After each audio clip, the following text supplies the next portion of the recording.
ಹರೇ ರಾಮ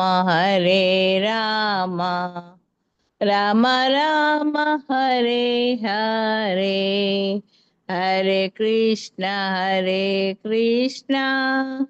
ಕೃಷ್ಣ ಕೃಷ್ಣ ಹರೇ ಹರೇ, ಹರೇ ರಾಮ ರಾಮ ರಾಮ ಹರೇ ಹರೇ, ಹರೇ ಕೃಷ್ಣ ಕೃಷ್ಣ ಕೃಷ್ಣ ಹರೇ ಹರೇ, ಹರೇ ರಾಮ ರಾಮ ರಾಮ ಹರೇ ಹರೇ. ಹರೇ ಕೃಷ್ಣ ಪ್ರಭುಜಿ, ಪ್ರಣಾಮಗಳು ಪ್ರಭುಜಿ. ಹರೇ ಕೃಷ್ಣ.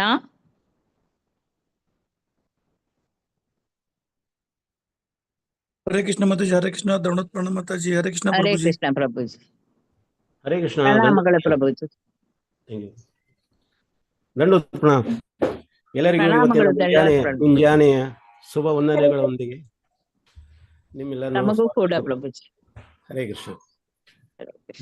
ನಾವು ಇವತ್ತು ಕ್ಲಾಸ್ ಶುರು ಮಾಡುವ. ಇವತ್ತು ಚೈತನ್ಯ ಚರಿತಾಮೃತದಿಂದ ಕ್ಲಾಸ್ ಮಾಡಬೇಕಂತ ಮಾಡಿದ್ದೀವಿ.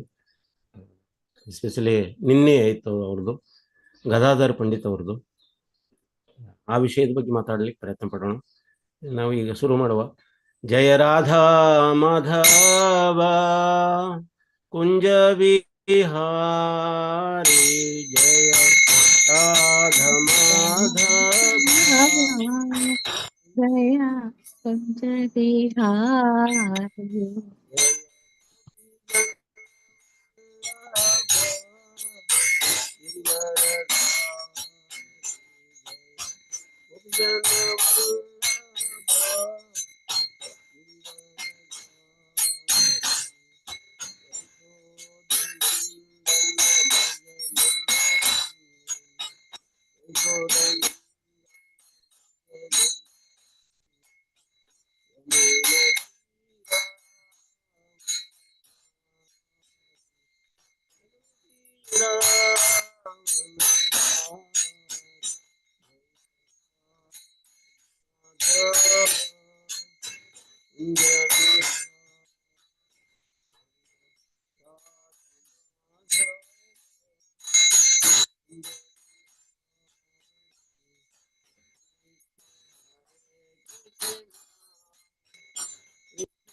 ಹರೇ ಕೃಷ್ಣ.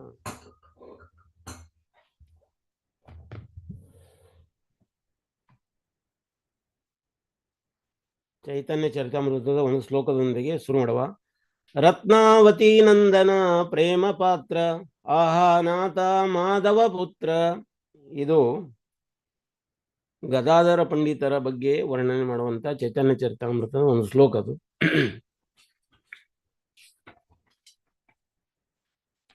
ಓಂ ಅಜ್ಞಾನತಿಮಿರಾಂಧಸ್ಯ ಜ್ಞಾನಾಂಜನಶಲಾಕಯಾ ಚಕ್ಷುರುನ್ಮೀಲಿತಂ ಯೇನ ತಸ್ಮೈ ಶ್ರೀ ಗುರವೇ ನಮಃ.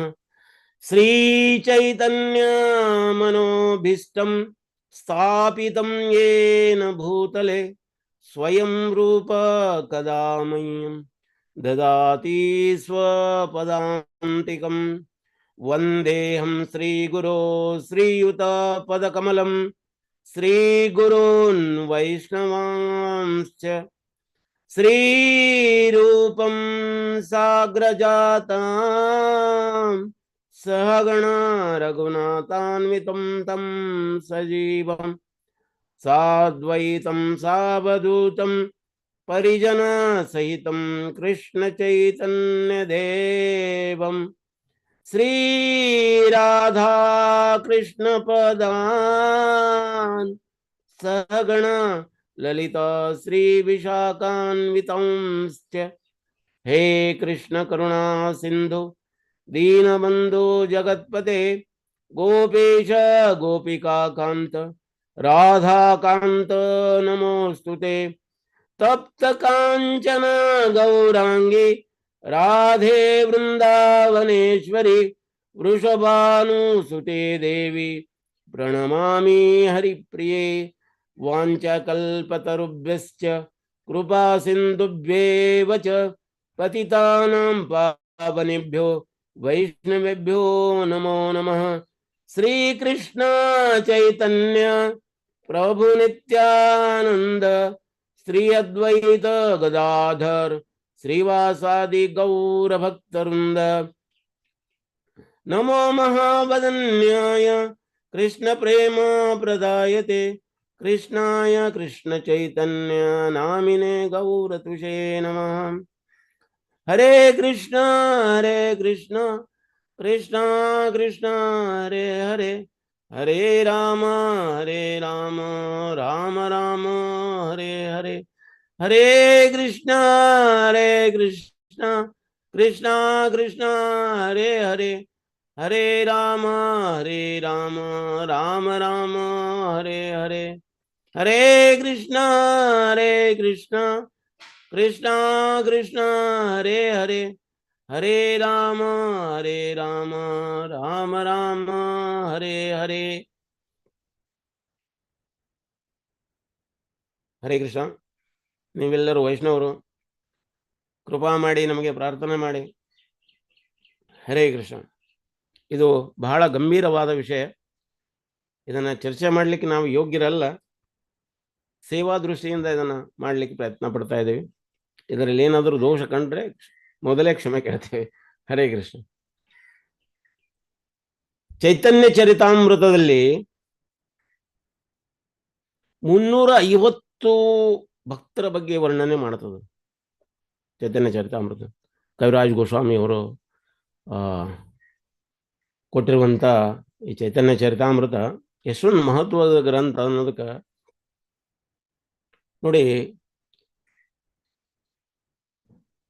ಇವು ಎಲ್ಲ ಉಳಿದ ಎಲ್ಲ ಶಾಸ್ತ್ರಗಳು ಅಥವಾ ಬೇರೆದವರು ಧರ್ಮಗಳು ಅಂತ ಏನು ಹೇಳ್ತೇವೆ ಅದರಲ್ಲಿ ಕೊಟ್ಟಿರುವಂಥದ್ದು ಏನಿದಲ್ಲ, ABCD just like ABCD LKG ಒಳಗೆ ಕಲಿಸುವಂಥ ವಿಷಯ. ಅದನ್ನು ಮುಂದೆ ನಾವು ಹೋದರೆ ಈಗ ಪ್ರೈಮರಿ ವಿಷಯ ಏನಪ್ಪ ಅಂತಂದರೆ ಭಗವದ್ಗೀತಾ, ಆಮೇಲೆ ಹೈಸ್ಕೂಲ್ ಅಂತ ಅಂದ್ಕೊಳಂಗಿದ್ರೆ ಭಾಗವತಂ, ಇನ್ನು ಗ್ರ್ಯಾಜುಯೇಷನ್ ಅನ್ನೋಂಗಿದ್ರೆ ಗ್ರ್ಯಾಜುಯೇಷನ್ಗೆ ನಾವು ಏನು ಈ ಚೈತನ್ಯ ಚರಿತಾಮೃತ ಬರ್ತದೆ. ಅಥವಾ ಇನ್ನು ಬೇರೆ ರೀತಿಯನ್ನು ಹೇಳ್ತಾರೆ. ಹೇಗೆ ಅಂದರೆ ಪ್ರೈಮರಿ ಸ್ಕೂಲ್ ಅನ್ನೋದಕ್ಕಿಂತ ಇವೆಲ್ಲ ಉಳಿದಿದ್ವೆಲ್ಲ ಪ್ರೈಮರಿ ಸ್ಕೂಲಿಂದು, ಭಗವದ್ಗೀತಾ ಹೈಸ್ಕೂಲು, ಭಾಗವತಂ ಕಾಲೇಜು, ಇನ್ನು ಪೋಸ್ಟ್ ಗ್ರ್ಯಾಜುಯೇಷನ್ಗೆ ಚೈತನ್ಯ ಚರಿತಾಮೃತ ಇದೆ ಅಂತ. ಅಂದ್ರೆ ಅದರ ಲೆವೆಲ್ ಎಷ್ಟು ದೊಡ್ಡದು ಅನ್ನೋದು. ಚೈತನ್ಯ ಚರಿತಾಮೃತ ಈ ಜಗತ್ತಿನೊಳಗ ಇದರ ಚೈತನ್ಯ ಚರಿತಾಮೃತದಲ್ಲಿ ಕ್ವಶನ್ ಆನ್ಸರೇ ಇದೆ. ಪ್ರತಿಯೊಂದು ಕ್ವಶನ್ ಆನ್ಸರೇ ಇದೆ. ಮನುಷ್ಯರಲ್ಲಿ ಮಾನವ ಜೀವನದಲ್ಲಿ ನಡೆಯುವಂಥ ಸಂಭಾಷಣೆ ಅದು ಅತ್ಯುನ್ನತವಾದ ಸಂಭಾಷಣೆ. ಬರೀ ಲೌಕಿಕವಾದ ವಿಷಯ ಅಲ್ಲ, ಪಾರಮಾರ್ಥಿಕ ವಿಷಯದ ಬಗ್ಗೆ ನಡೆಸಿರುವಂತಹ ಸಂಭಾಷಣೆ ಅದು ಜೀವನದ ಒಂದು ಅತ್ಯಮೂಲ್ಯ ಗ್ರಂಥ ಅನ್ನೋದನ್ನ ಎತ್ತಿ ತೋರಿಸೋದು ಚೈತನ್ಯ ಚರಿತಾಮೃತ. ನಾವು ಪ್ರೈಮರಿ ಸ್ಕೂಲ್ನಲ್ಲಿದ್ದೆ, 3ನೇ ಕ್ಲಾಸ್ನಲ್ಲಿ ಇರಬೇಕಾದ್ರೆ ನಮಗೊಬ್ರು ಮಾಸ್ಟ್ರು ದಾಸರ ಮಾಸ್ತರ್ ಅಂತ ಇದ್ರು. ಅವರು ಅನೇಕ ಕವಿಗಳು ಅನೇಕ ಕವಿತೆಗಳನ್ನು ಬರೆದು ಗ್ರಂಥಗಳನ್ನು ಬರೆದು ಪ್ರಸಿದ್ಧ ಆಗಿದ್ದಾರೆ. ಆದ್ರೆ ಒಬ್ಬ ಕವಿ ಇದ್ದಾರೆ, ಅವರ ಹೆಸರು ಚೈತನ್ಯ ಮಹಾಪ್ರಭು ಅಂತ. ಅವರು ಒಂದೇ ಕವಿತೆ ಬರೆದಿದ್ದಾರೆ, ಒಂದೇ ಕವಿತೆ. ಅಂದ್ರೆ ಅವರು ಕವಿಗಳ ಒಂದು ದೃಷ್ಟಿಯಿಂದ ಅವ್ರು ಹೇಳಿದ್ದು, ಅವರು ಭಕ್ತರು ಅಲ್ಲ. ಅವರು ಒಂದೇ ಒಂದು ಕವಿತೆ ಬರೆದಿದ್ದಾರೆ, ಅದು ಚೈತನ್ಯ ಶಿರ್ಷಾಷ್ಟಕಂ. ಅದು ಒಂದರಲಿಂದನೇ ಅವರು ಇಡೀ ಜಗತ್ ಪ್ರಸಿದ್ಧರಾಗಿದ್ದಾರೆ ಅಂತ ಹೇಳಿದ್ರು. ಅಂದ್ರೆ ಎಷ್ಟೊಂದು ದೊಡ್ಡದಂತ. ಚೈತನ್ಯ ಮಹಾಪ್ರಭುಗಳು ಬರೇ ಅವ್ರು ಬರೆದಿರುವಂತ ಲಿಖಿತ ರೂಪದಲ್ಲಿ ಎರಡು ಬರೆದರು. ಒಂದು ಚೈತನ್ಯ ಚರಿತಾಮೃತ, ಇನ್ನೊಂದು ಬ್ರಹ್ಮ ಸಂಹಿತ. ತಮ್ಮ ಕೈಯಿಂದನೇ ಬರ್ಕೊಂಡು ಬಂದಿದ್ದು. ಎಲ್ಲಿ? ಆದಿಕೇಶವ ಟೆಂಪಲ್, ಕೇರಳದಿಂದ. ಅಂದ್ರೆ ಅವ್ರ ಕೈಯಿಂದ ಸ್ವತಃ ಲಿಪಿ ಮಾಡಿರುವಂತವು ಇವೆರಡು. ಈ ಚೈತನ್ಯ ಚರಿತಾಮೃತದ ಇದು ಏನು ಅವ್ರ ಇಡೀ ಜೀವನನ ನಮಗೆ ವಿವರವಾಗಿ ಹೇಳಿಕೊಡ್ತದ ಚೈತನ್ಯ ಚರಿತಾಮೃತ. ಹಿಂಗ ಚೈತನ್ಯ ಮಹಾಪ್ರಭುಗಳ ಒಂದು ಜೀವನಿ ಅಂದ್ರೆ ಜೀವನದ ಒಂದು ವೃತ್ತಾಂತವನ್ನ ಕೃಷ್ಣದಾಸ್ ಕವಿರಾಜ್ ಗೋಸ್ವಾಮಿ ಅವರು ಬಹಳ ಚಂದಾಗಿ ಉಲ್ಲೇಖ ಮಾಡ್ತಾ ಹೋಗ್ತಾ ಇದ್ದಾರೆ. ಆದಿಲೀಲದಲ್ಲಿ ವರ್ಣನೆ ಮಾಡ್ತದ ತಾರಾಸಮ ಕೇಯಿನಾಯಿ ಅಂತ. ಯಾರು? ಗದಾಧಾರ ಪಂಡಿತರ ಬಗ್ಗೆ ಹೇಳ್ತಾರೆ ಇವರು. ಗದಾಧಾರ ಪಂಡಿತರು ನೋಡ್ರಿ, ಈಗ ನಾವು ಪಂಚ ತತ್ವ ಅಂತ ಒಂದು ಫೋಟೋ ಇದೆ ನಮ್ದು ಆಲ್ಟರ್ನಲ್ಲಿ ನೋಡ್ತೇವೆ ನಾವು. ಪಂಚತತ್ವ ಅಂದ್ರೆ ಅದರ ಶ್ರೀಕೃಷ್ಣ ಚೈತನ್ಯ ನಾವು ಹೇಳ್ತೀವಲ್ಲ, ಜಯ ಶ್ರೀಕೃಷ್ಣ ಚೈತನ್ಯ ಪ್ರಭು ನಿತ್ಯಾನಂದ ಶ್ರೀ ಅದ್ವೈತ ಗದಾಧರ. ಈಗ ಶ್ರೀ ಅದ್ವೈತ ಆದ್ರ ಕೂಡಲೇ ಗದಾಧರ ಬರ್ತಾರೆ. ಗದಾಧರ ಪಂಡಿತರ ಬಗ್ಗೆ ಉಲ್ಲೇಖ ಬರ್ತದೆ. ಶ್ರೀ ಅದ್ವೈತ ಗದಾಧರ ಶ್ರೀವಾಸಾದಿ ಗೌರ ಭಕ್ತರಿಂದ ಅಂತ. ಗದಾಧರ ಪಂಡಿತರು ಯಾರು? ಗೌರ ಲೀಲಾದಲ್ಲಿ ಗದಾಧರರು, ಆದ್ರೆ ಕೃಷ್ಣ ಲೀಲಾದಲ್ಲಿ ಅವರು ರಾಧಾರಾಣಿಯಾಗಿದ್ದರು. ಈಗ ನಿತ್ಯಾನಂದರು ಹೇಗೆ ಬಲರಾಮ, ಶ್ರೀವಾಸ ಆಚಾರ್ಯರು ನಾರದ ಮಹರ್ಷಿಗಳು, ಹೇಗೆ ಅವ್ರವ್ರು ಬೇರೆ ಬೇರೆ. ಅಂದ್ರೆ ಕೃಷ್ಣ ಲೀಲೆಯಲ್ಲಿ ಅವ್ರದ್ದು ಪಾತ್ರ ಏನಿದೆ ಅಂದ್ರೆ, ಪಾತ್ರ ಅನ್ನೋಕ್ಕಿಂತ ಅವ್ರ ಮೂಲ ರೂಪ ಏನಪ್ಪ ಅಂತಂದ್ರೆ ಗದಾಧರ ಪಂಡಿತ ಅವ್ರದ್ದು ರಾಧಾರಾಣಿ ಗದಾಧರರಾಗಿ ಈ ಜಗತ್ತಿಗೆ ಬಂದರು ಅಂತ. ಚೈತನ್ಯ ಚರಿತಾಮೃತದಲ್ಲಿ ಚೈತನ್ಯ ಭಾಗವತದಲ್ಲಿ ಮತ್ತು ಚೈತನ್ಯ ಚರಿತಾಮೃತದಲ್ಲಿ ಇವನ್ನ ಒಳ್ಳೆ ರೀತಿ ಉಲ್ಲೇಖ ಮಾಡಿದ್ದಾರೆ. ಇವರು ಗದಾಧರ ಪಂಡಿತ ಅವರು ಅದರಲ್ಲ, ಅವ್ರು ಏನೈತಿ ಈಗಿನ ಪೂರ್ವ ಬಾಂಗ್ಲಾದೇಶ ಅಂದ್ರೆ, ಈಗ ಬಾಂಗ್ಲಾ ಅದೆಲ್ಲ ಪೂರ್ವ ಬಾಂಗ್ಲಾ ಅಂದ್ರೆ ಅದು ಬಾಂಗ್ಲಾದೇಶ, ಈ ಪಶ್ಚಿಮ ಬಂಗಾಳ ಅಂದ್ರೆ ಈಗಿರುವ ನಮ್ಮ ಭಾರತ ದೇಶದಲ್ಲಿರುವ ಪಶ್ಚಿಮ ಬಂಗಾಳ ಬಾಂಗ್ಲಾದೇಶ ಎರಡು ಕೊಡೆಯದು. ಅದು ಹಿಂದಗಡೆ ಏನಂತೆ ಬ್ರಿಟಿಷರು ಭಂಗ ಮಾಡಿದ್ರು. ಅದಕ್ಕೆ ಭಂಗ ಚಳವಳಿ ಅಂತಂದು ಆ ಟೈಮ್ನಲ್ಲಿ ಒಂದು ದೊಡ್ಡ ಚಳವಳಿಯನ್ನ ಮಾಡಿದರು. ಭಂಗ ಅಂತ ಅಂದ್ರೆ ಬಂಗಾಲನ್ನ ಭಂಗ ಮಾಡಿದ್ರು, ವಿಭಾಗ ಮಾಡಿದ್ರು ಅಂತ. ಈಗ ವಿಭಾಗ ಆದ್ಮೇಲೆ ಅದು ಬಾಂಗ್ಲಾದೇಶದಲ್ಲಿದೆ. ಆ ಬಾಂಗ್ಲಾದೇಶದ ಚಟ್ಟಗ್ರಾಮ ಒಂದು ಡಿಸ್ಟ್ರಿಕ್ಟ್ ಅದು. ಅಲ್ಲಿ ಬೇಲಜಿ ಗ್ರಾಮ ಅಂತ, ಬೇಲಜಿ ಗ್ರಾಮದಲ್ಲಿ ಅವ್ರದ್ದು ಜನ್ಮ ಆಗ್ತದೆ. ತಂದೆ ಮಾಧವ ಮಿಶ್ರ, ತಾಯಿ ರತ್ನಾವತಿ ಅಂತ. ಅದಕ್ಕೆ ಚೈತನ್ಯ ಚರಿತಾಮೃತದಲ್ಲಿ ಹೇಳ್ತಾರೆ, ರತ್ನಾವತಿ ನಂದನ ಪ್ರೇಮ ಪಾತ್ರ ಆಹಾನಾಥ ಮಾಧವ ಪುತ್ರ. ರತ್ನಾವತಿಯ ಊರು ಯಾವ ಊರು ಆಗಿತ್ತಂತಂದ್ರೆ, ರತ್ನಾವತಿ ಆಕ್ಚುಲಿ ನವದೀಪ್ದವರು. ಸಚಿಪ್ರಿಯ ಮಾತಾಜಿ ಅದರಲ್ಲ, ಸಚಿ ಮಾತಾ ಅಂದ್ರೆ ಚೈತನ್ಯ ಮಹಾಪ್ರಭುಗಳ ತಾಯಿ ತಂದೆಯ ಮನೆ ಎಲ್ಲಿದೆಯಲ್ಲ ಅವ್ರ ಮನೆ ಪಕ್ಕದವರೇ ಇವರು. ಸಚಿ ಮಾತಾ ಯಾವಾಗಲೂ ಅವ್ರಿಗೆ ತಂಗಿ ಅಂತ ಕರಿತಾ ಇದ್ರು. ಅವ್ರದ್ದು ಪ್ರತಿದಿನನೂ ಅವರು ನೇಬರ್, ಅವರು ನೆರೆ ಹೊರೆಯದವರು. ಎಂಥ ಕಷ್ಟ ವಿಷಯದೊಳಗಾಗ್ಲಿ ಎಂಥ ವಿಷಯಗಳಾಗ್ಲಿ, ಅಥವಾ ಇವತ್ತ ಪಲ್ಯ ಮಾಡ್ಲಿಕ್ಕೆ ನಮ್ಗೆ ಇದು ಬೇಕಾ, ಕುಂಬಳಕಾಯಿ ಬೇಕಿತ್ತು ಅಂತಂದು ಹೋಗಿ ಕೇಳಿದ್ರೆ ಕುಂಬಳಕಾಯಿ ತೊಂಬರ್ತಿದ್ರು. ಕೊಡೋದು ತಗೊಳ್ಳೋದು ಎಲ್ಲ ಪ್ರತಿದಿನ ನಡೀತಾ ಇತ್ತು. ಅವರ ಮಗನ ಯಾರು? ಗದಾಧರ ಬಾಲ್ಯದಿಂದನೂ ಬಹಳ ಸೌಮ್ಯ ಸ್ವಭಾವದವ. ಮತ್ತೆ ಒಳ್ಳೆ ಗುಣದವ, ಸೌಮ್ಯ ಸ್ವಭಾವ ಮತ್ತು ಶಾಂತವಾಗಿರ್ತಿದ್ದು ಯಾವಾಗಲೂ, ಮತ್ತೆ ಹುಷಾರು. ಬಾಲ್ಯದಿಂದಲ ಕೃಷ್ಣ ಭಕ್ತಿಗೆ ಬಹಳ ಆಕರ್ಷಿತರಾಗಿದ್ದರು ಅವರು. ಅವರು ಗಂಗಾದಾಸ್ ಅವರ ಪಾಠಶಾಲೆಯಲ್ಲಿ ಓದ್ತಾ ಇದ್ದರು. ಅವಾಗ ಪಾಠಶಾಲೆ ಅಂತಂದ್ರೆ ಈಗಿನ ರೀತಿ ಒಳಗೆ ಶಾಲೆಗಳಲ್ಲ, ಅವಾಗ ಗುರುಕುಲ ರೀತಿ ಒಳಗೆ ನಡೀತಾ ಇದ್ವು. ಗುರುಕುಲ, ಆ ಗುರುಗೆ ಯಾರು ಗುರು, ಆ ಗುರು ಯಾರಾದ್ರು ಗಂಗಾದಾಸರಾಗಿದ್ರು. ಗಂಗಾದಾಸರ ಒಂದು ಗುರುಕುಲದಲ್ಲಿ ಅವರು ಪಾಠ ಮಾಡ್ತಾ ಇದ್ರು. ಅದರಲ್ಲಿ ಸೇಮ್ ಸ್ಕೂಲ್ನಲ್ಲಿ ನಿಮಾಯಿ ಕೂಡ ಹೋಗ್ತಾ ಇದ್ರು. ಆದ್ರೆ ನಿಮಾಯಿ ಬಹಳ ತುಂಟರಾಗಿದ್ರು. ಇಷ್ಟೊಂದು ತುಂಟರ ಅಂದ್ರೆ ಎಲ್ಲ ಯಾರು ಏನ್ ಪ್ರಶ್ನೆ ಕೇಳ್ತಾರ ಅದಕ್ಕೆಲ್ಲ ಕರೆಕ್ಟ್ ಉತ್ತರ ಕೊಡ್ತಾ ಇದ್ರು.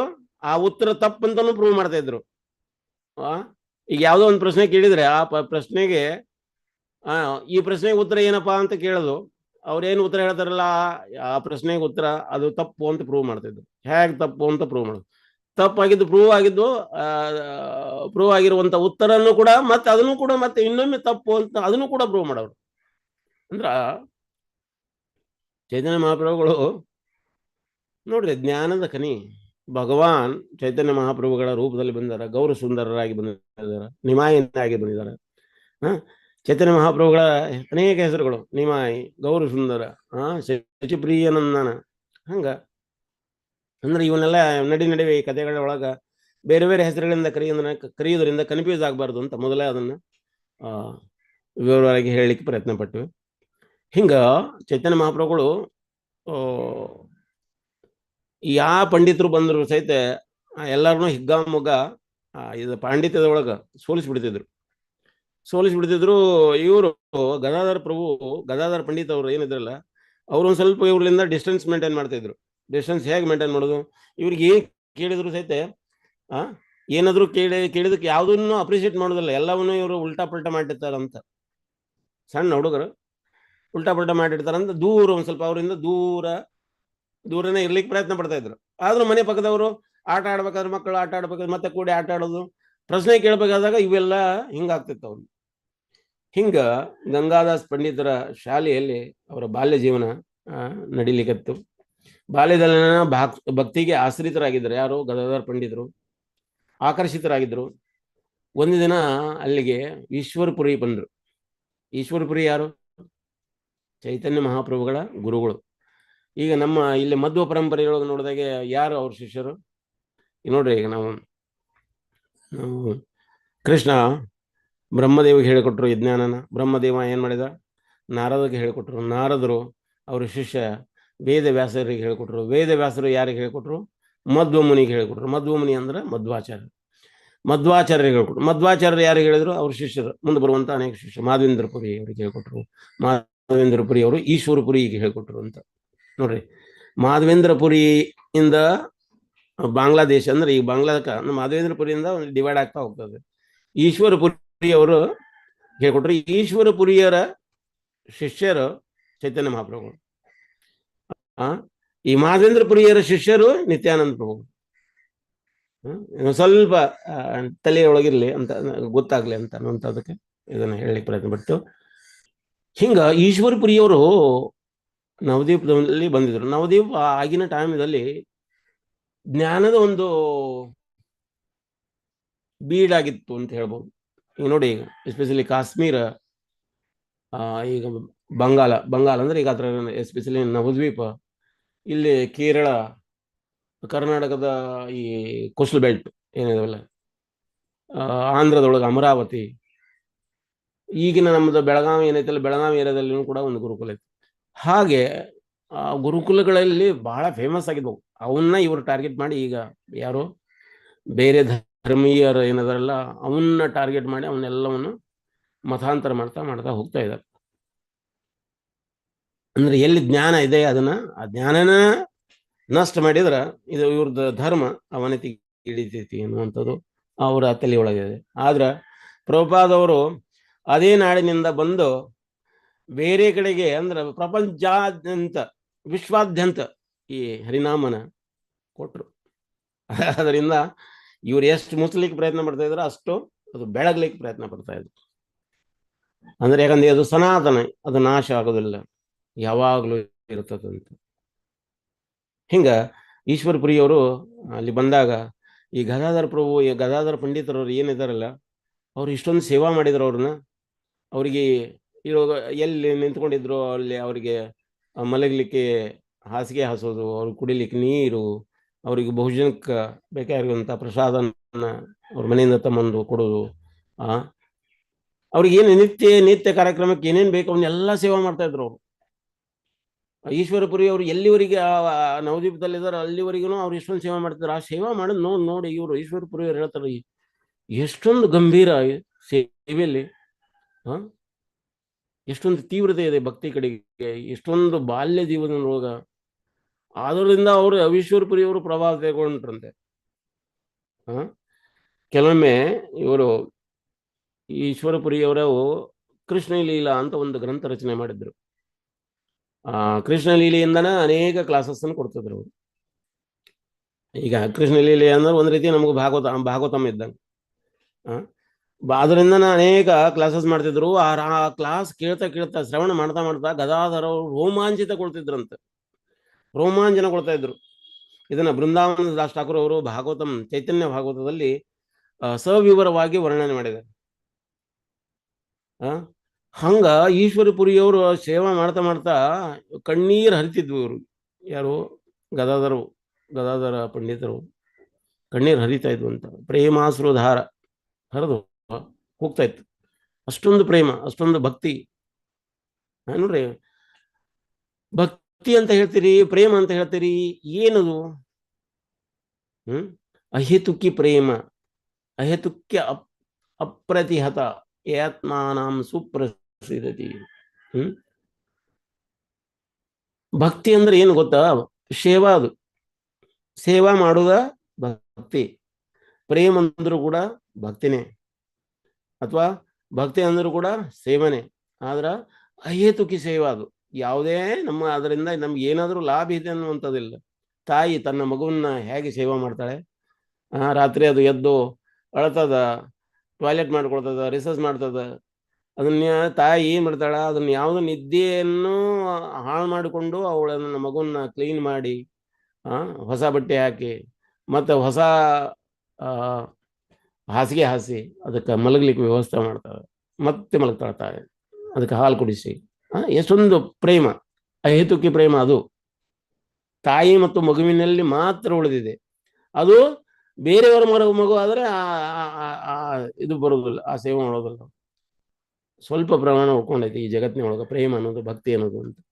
ಉಳಿದಿರೋದು ಎಲ್ಲಿ ಉಳಿದೈತೆ ಅಂದ್ರೆ ತಾಯಿ ತನ್ನ ಮಗು ಅಂದ್ರೆ ಅದ್ರೊಳಗೂ ಒಂದು ಏನೋ ಸ್ವಾರ್ಥ ಐತೆ. ಈ ಮಗು ಮುಂದೆ ದೊಡ್ಡದಾಗಿ ನನ್ನ ಅಂತಿಮ ಕಾಲದಲ್ಲಿ ನನ್ನ ರಕ್ಷಿಸ್ತತಿ ಅನ್ನುವಂಥದ್ದು ಪ್ರಭುಪಾದವರು ಹೀಗೆ ವಿವರಣೆ ಕೊಡ್ತಾರ.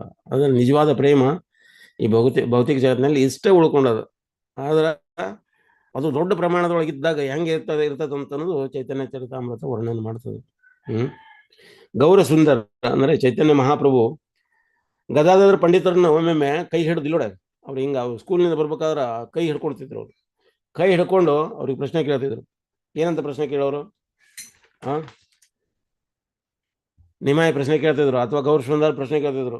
ನನಗೆ ಹೇಳು, ಮುಕ್ತಿ ಲಕ್ಷಣಗಳು ಏನು ಅಂತ. ಮುಕ್ತಿಯ ಲಕ್ಷಣಗಳು ಏನು ಮತ್ತು ಮುಕ್ತಿ ಅಂದ್ರೆ ಏನು? ಗದಾಧರ ಪಂಡಿತವರು ಹೇಳ್ತಾರೆ, ಅನೇಕ ಗ್ರಂಥಗಳಿಂದ ಉಲ್ಲೇಖ ಕೊಡ್ತಾರೆ. ಉಲ್ಲೇಖ ಕೊಟ್ಟಾಗ ನೀ ಹೇಳಿದಿಲ್ಲ ಇದೇನು ಸರಿಯಲ್ಲ, ಇದಕ್ಕಿಂತ ಮುಂದೆ ಹೇಳು ಅಂತ. ಅದಕ್ಕೆ ಅವ್ರು ಹೇಳ್ತಾರೆ, ಗದಾಧರ ಬೋಲೆ ಅತ್ಯಂತಿಕ ದುಃಖನಾಶ್ ಯಹಾರ ಕಹೆ ಶಾಸ್ತ್ರ, ಯಹಾರ ಶಾಸ್ತ್ರ ಕಹೆ ಮುಕ್ತಿರ ಪ್ರಕಾಶ್. ಇನ್ನು ಮುಂದೆ ಹೇಳು ಅದ್ರ ಬಗ್ಗೆ, ಇದ್ರ ವ್ಯಾಖ್ಯೆ ಸರಿ ಇಲ್ಲ, ಇನ್ನೂ ಸರಿಯಾಗಿ ಹೇಳು.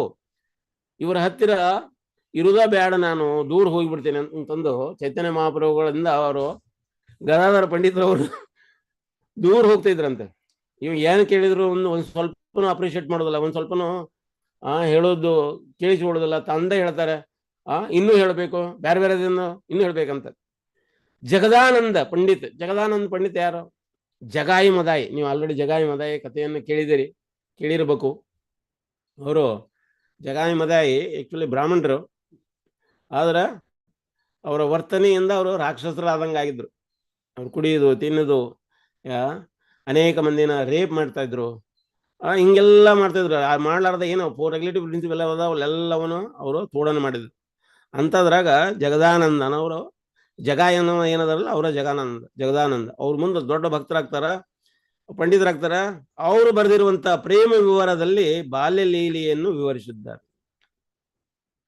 ಅವ್ರು ಬರೆದಿರುವಂಥ ಗ್ರಂಥದ ಹೆಸರು ಪ್ರೇಮ ವಿವರ.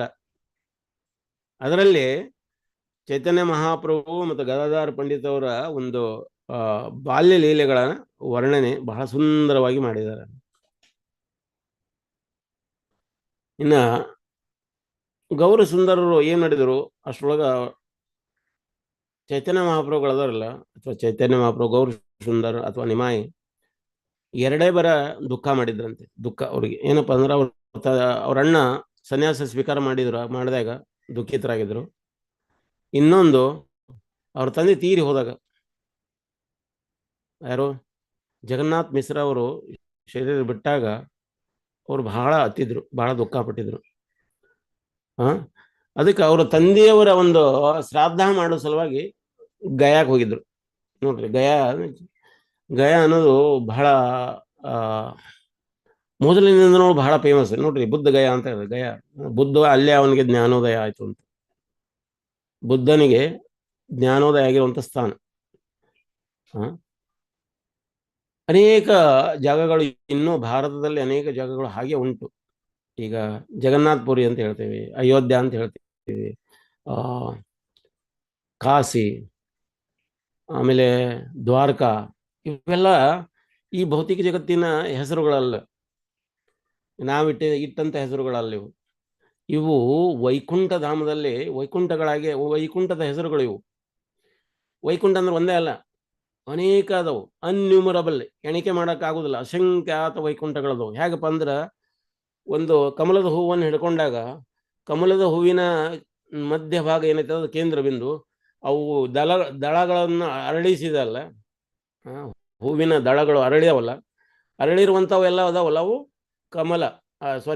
ಕಮಲದ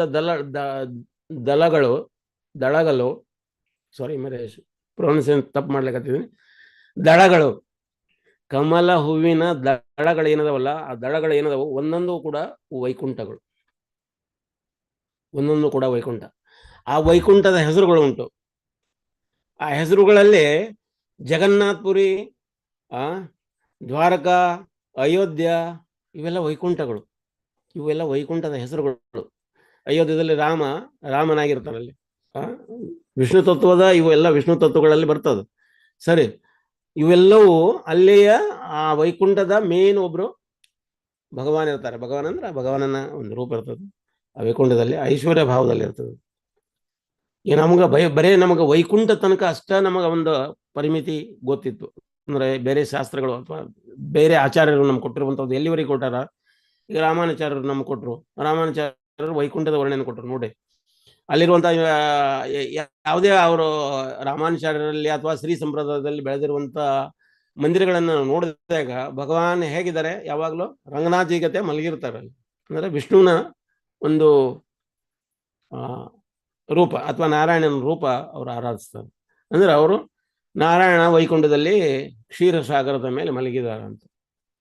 ಈಗ ನಮ್ಮಲ್ಲಿ ಪುರಂದರದಾಸರು ಅನೇಕ ಭಜನೆಗಳಲ್ಲಿ ಅದನ್ನ ಉಲ್ಲೇಖ ಮಾಡ್ತಾರೆ. ಹಾಲಿನ ಸಮುದ್ರದ ಮೇಲೆ ಲೋಲಾನು ಮಲಗ್ಯಾನ, ಲೀಲೆ ಮಾಡ್ತಾನೆ. ಯಾರು? ಕೃಷ್ಣ ಅಂತ. ಹಾಲಿನ ಸಮುದ್ರದ ಮೇಲೆ ಮಲಗಿದಾರಂತ. ಹಾಲಿನ ಸಮುದ್ರದ ಮೇಲೆ ಮಲಗಿದವರು ಯಾರು? ನಾರಾಯಣ ಅಥವಾ ವಿಷ್ಣು ಅಂತ. ಅಂದ್ರ ಅವರ ಶ್ರೀ ಸಂಪ್ರದಾಯ ಆಗಲಿ ಅಥವಾ ಮಧ್ವ ಸಂಪ್ರದಾಯ ಆಗಲಿ, ಅವರು ವೈಕುಂಠದ ಜಗತ್ತಿನವರೆಗೆ ನಮ್ಮ ಆಧ್ಯಾತ್ಮಿಕ ಜಗತ್ತನ್ನು ವರ್ಣಿಸ್ತಾರೆ. ಆದ್ರ ಆಧ್ಯಾತ್ಮಿಕ ಜಗತ್ತು ವೈಕುಂಠಗಳು, ವೈಕುಂಠ ಅಂದ್ರೆ ಅಲ್ಲಿ ಯಾವುದೇ ಕುಂಠಿತ ಅನ್ನೋದಿಲ್ಲ, ಯಾವುದೇ ಒಂದು ದುಃಖ ದೋಷಗಳು ಇಲ್ಲ ಅಲ್ಲಿ. ಕುಂಠ ಅಂದ್ರೆ ಕುಂಠಿತ ಅಂತ. ಕುಂಠ ಅಂದ್ರೆ ಅಲ್ಲಿ ಯಾರ್ದೋ ಕಾಲು ಮುರಿದಂತ ನಾವು ಕುಂಠ ಅಂತ ಕರಿತೀವಿ. ಅಂದ್ರೆ ನಾವು ಕುಂಟಿಕೊಂತ ಹೋಗ್ತಾ ಇದ್ದಾನೆ, ಕಾಲ ಸರಿ ಇಲ್ಲ ಅಂತ, ಅಂದ್ರೆ ಕಾಲ ಪರಿಪೂರ್ಣ ಇಲ್ಲ, ಕುಂಠಿತ ಆಗಿದೆ. ಈ ಆಡಳಿತ ಯಂತ್ರ ಕುಂಠಿತ ರೂಪದೊಳಗೆ ನಡೀಲಿಕ್ಕತ್ತಂತ, ಅಂದ್ರೆ ಆಡಳಿತ ಯಂತ್ರ ಸರಿಯಾಗಿ ನಡೀತಾ ಇಲ್ಲ ಅಂತ. ಯಂತ್ರ ಏನೈತಿ ಹಾಳಾಗಿದೆ ಅಂತ. ಕುಂಠಿತ ಅಂದ್ರೆ ಅದರಲ್ಲಿ ಕಮ್ಮಿ ಇದೆ, ದೋಷಗಳಿದಾವಂತ. ಹಂಗ ವೈಕುಂಠ, ವೈ ಅಂದ್ರೆ ಅದರ ವಿರುದ್ಧ ಶಬ್ದ ಇಲ್ಲಿ ಕುಂಠ, ವೈಕುಂಠ. ವೈ ಅನ್ನೋ ಶಬ್ದ ಏನೈತೆ, ವೈ ಅನ್ನೋ ಅಕ್ಷರ ಏನ್ ಮಾಡ್ತದೆ, ಆ ಕುಂಠಿತ ಇಲ್ಲ ಅನ್ನೋದನ್ನು ತೋರಿಸ್ತದೆ, ವೈಕುಂಠ ಅಂತ. ಅಲ್ಲಿ ಎಲ್ಲವೂ ಪರಿಪೂರ್ಣ ಪ್ರಮಾಣದಲ್ಲಿದ್ದಾವೆ. ಆದ್ರೆ ಅಲ್ಲಿ ಐಶ್ವರ್ಯ ಭಾವದಲ್ಲಿದ್ದಾವೆ. ಐಶ್ವರ್ಯ ಅಂದ್ರೆ ಅಲ್ಲಿ ಯಾವುದೇ ಇದಕ್ಕೂ ಕಮ್ಮಿ ಇಲ್ಲ, ಐಶ್ವರ್ಯ ಭಾವ. ಇದರ ಒಂದು ಕೇಂದ್ರ ಬಿಂದುವಾಗಿ ಏನೈತಿ, ನಮ್ಮ ಗೋಲೋಕ ಐತಿ. ಈ ಗೋಲೋಕದ ಧಾಮದ ವರ್ಣನೆಯನ್ನ ನಮಗೆ ಪ್ರಥಮವಾಗಿ ಯಾರು ಕೊಟ್ರು ಅಂದ್ರೆ ಚೈತನ್ಯ ಮಹಾಪ್ರಭುಗಳು ಕೊಟ್ಟರು. ಯಾಕಂದ್ರೆ ಅಲ್ಲಿವರೆಗೆ ನಮ್ಮ ಶ್ರೀ ಸಂಪ್ರದಾಯ ಆಗಲಿ ಅಥವಾ ಮಧ್ವ ಸಂಪ್ರದಾಯ ಆಗಲಿ ಅಥವಾ ಬೇರೆ ಸಂಪ್ರದಾಯ ಆದರೂ ಕೂಡ ವೈಕುಂಠದ ವರ್ಣನೆವರೆಗೆ ಮಾತ್ರ ಕೊಟ್ಟಿದ್ರು. ಇದನ್ನ ಚೈತನ್ಯ ಮಹಾಪ್ರಭುಗಳು ದಕ್ಷಿಣ ಭಾರತ ಯಾತ್ರಾ ಮಾಡ್ತಾ ಮಾಡ್ತಾ ಕೇರಳಕ್ಕೆ ಬಂದಾಗ, ಕೇರಳದಲ್ಲಿ ಆದಿಕೇಶವ ಟೆಂಪಲ್ ಅಂತದ. ಆದಿಕೇಶವ ಟೆಂಪಲ್ನಲ್ಲಿ ಬ್ರಹ್ಮ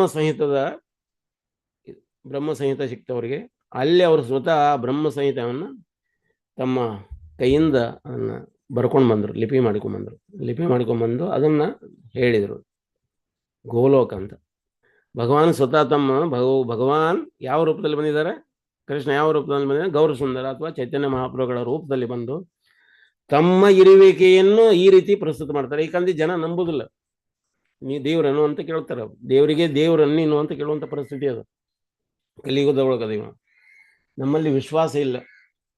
ಆ ವಿಶ್ವಾಸಕ್ಕೆ ಅನೇಕ ಪ್ರೂಫ್ಗಳನ್ನು ಕೊಡಬೇಕಾಗ್ತದೆ. ಹಂಗೆ ಅದರ ಸಲುವಾಗಿ ಚೈತನ್ಯ ಮಹಾಪ್ರಭುಗಳು ಈ ಪ್ರೂಫನ್ನು ತೋರಿಸ್ತಾರೆ. ವೈಕುಂಠದ ನಡುವೆ ಗೋಲೋಕ ಉಂಟು ಅಂತ, ಅಂದ್ರೆ ಕೇಂದ್ರ ಬಿಂದುವಾಗಿ ಗೋಲೋಕ ಉಂಟು ಅಂತ. ಹಂಗ ಈ ನಾಲೆಜು ಚೈತನ್ಯ ಮಹಾಪ್ರಭುಗಳು ನಮಗೆ ಕೊಡ್ತಾರೆ. ಗಯಾದಲ್ಲಿ ಅಂದ್ರೆ ಈಗ ನಾವು ಯಾಕೆ ಅದನ್ನು ಗಯಾ ಅನ್ನೋ ಶಬ್ದ ಉಪಯೋಗ ಮಾಡಿದ್ರೆ ಇವೆಲ್ಲ ಭೌತಿಕ ಜಗತ್ತಿನ ಹೆಸರುಗಳಲ್ಲ ಅಂತ.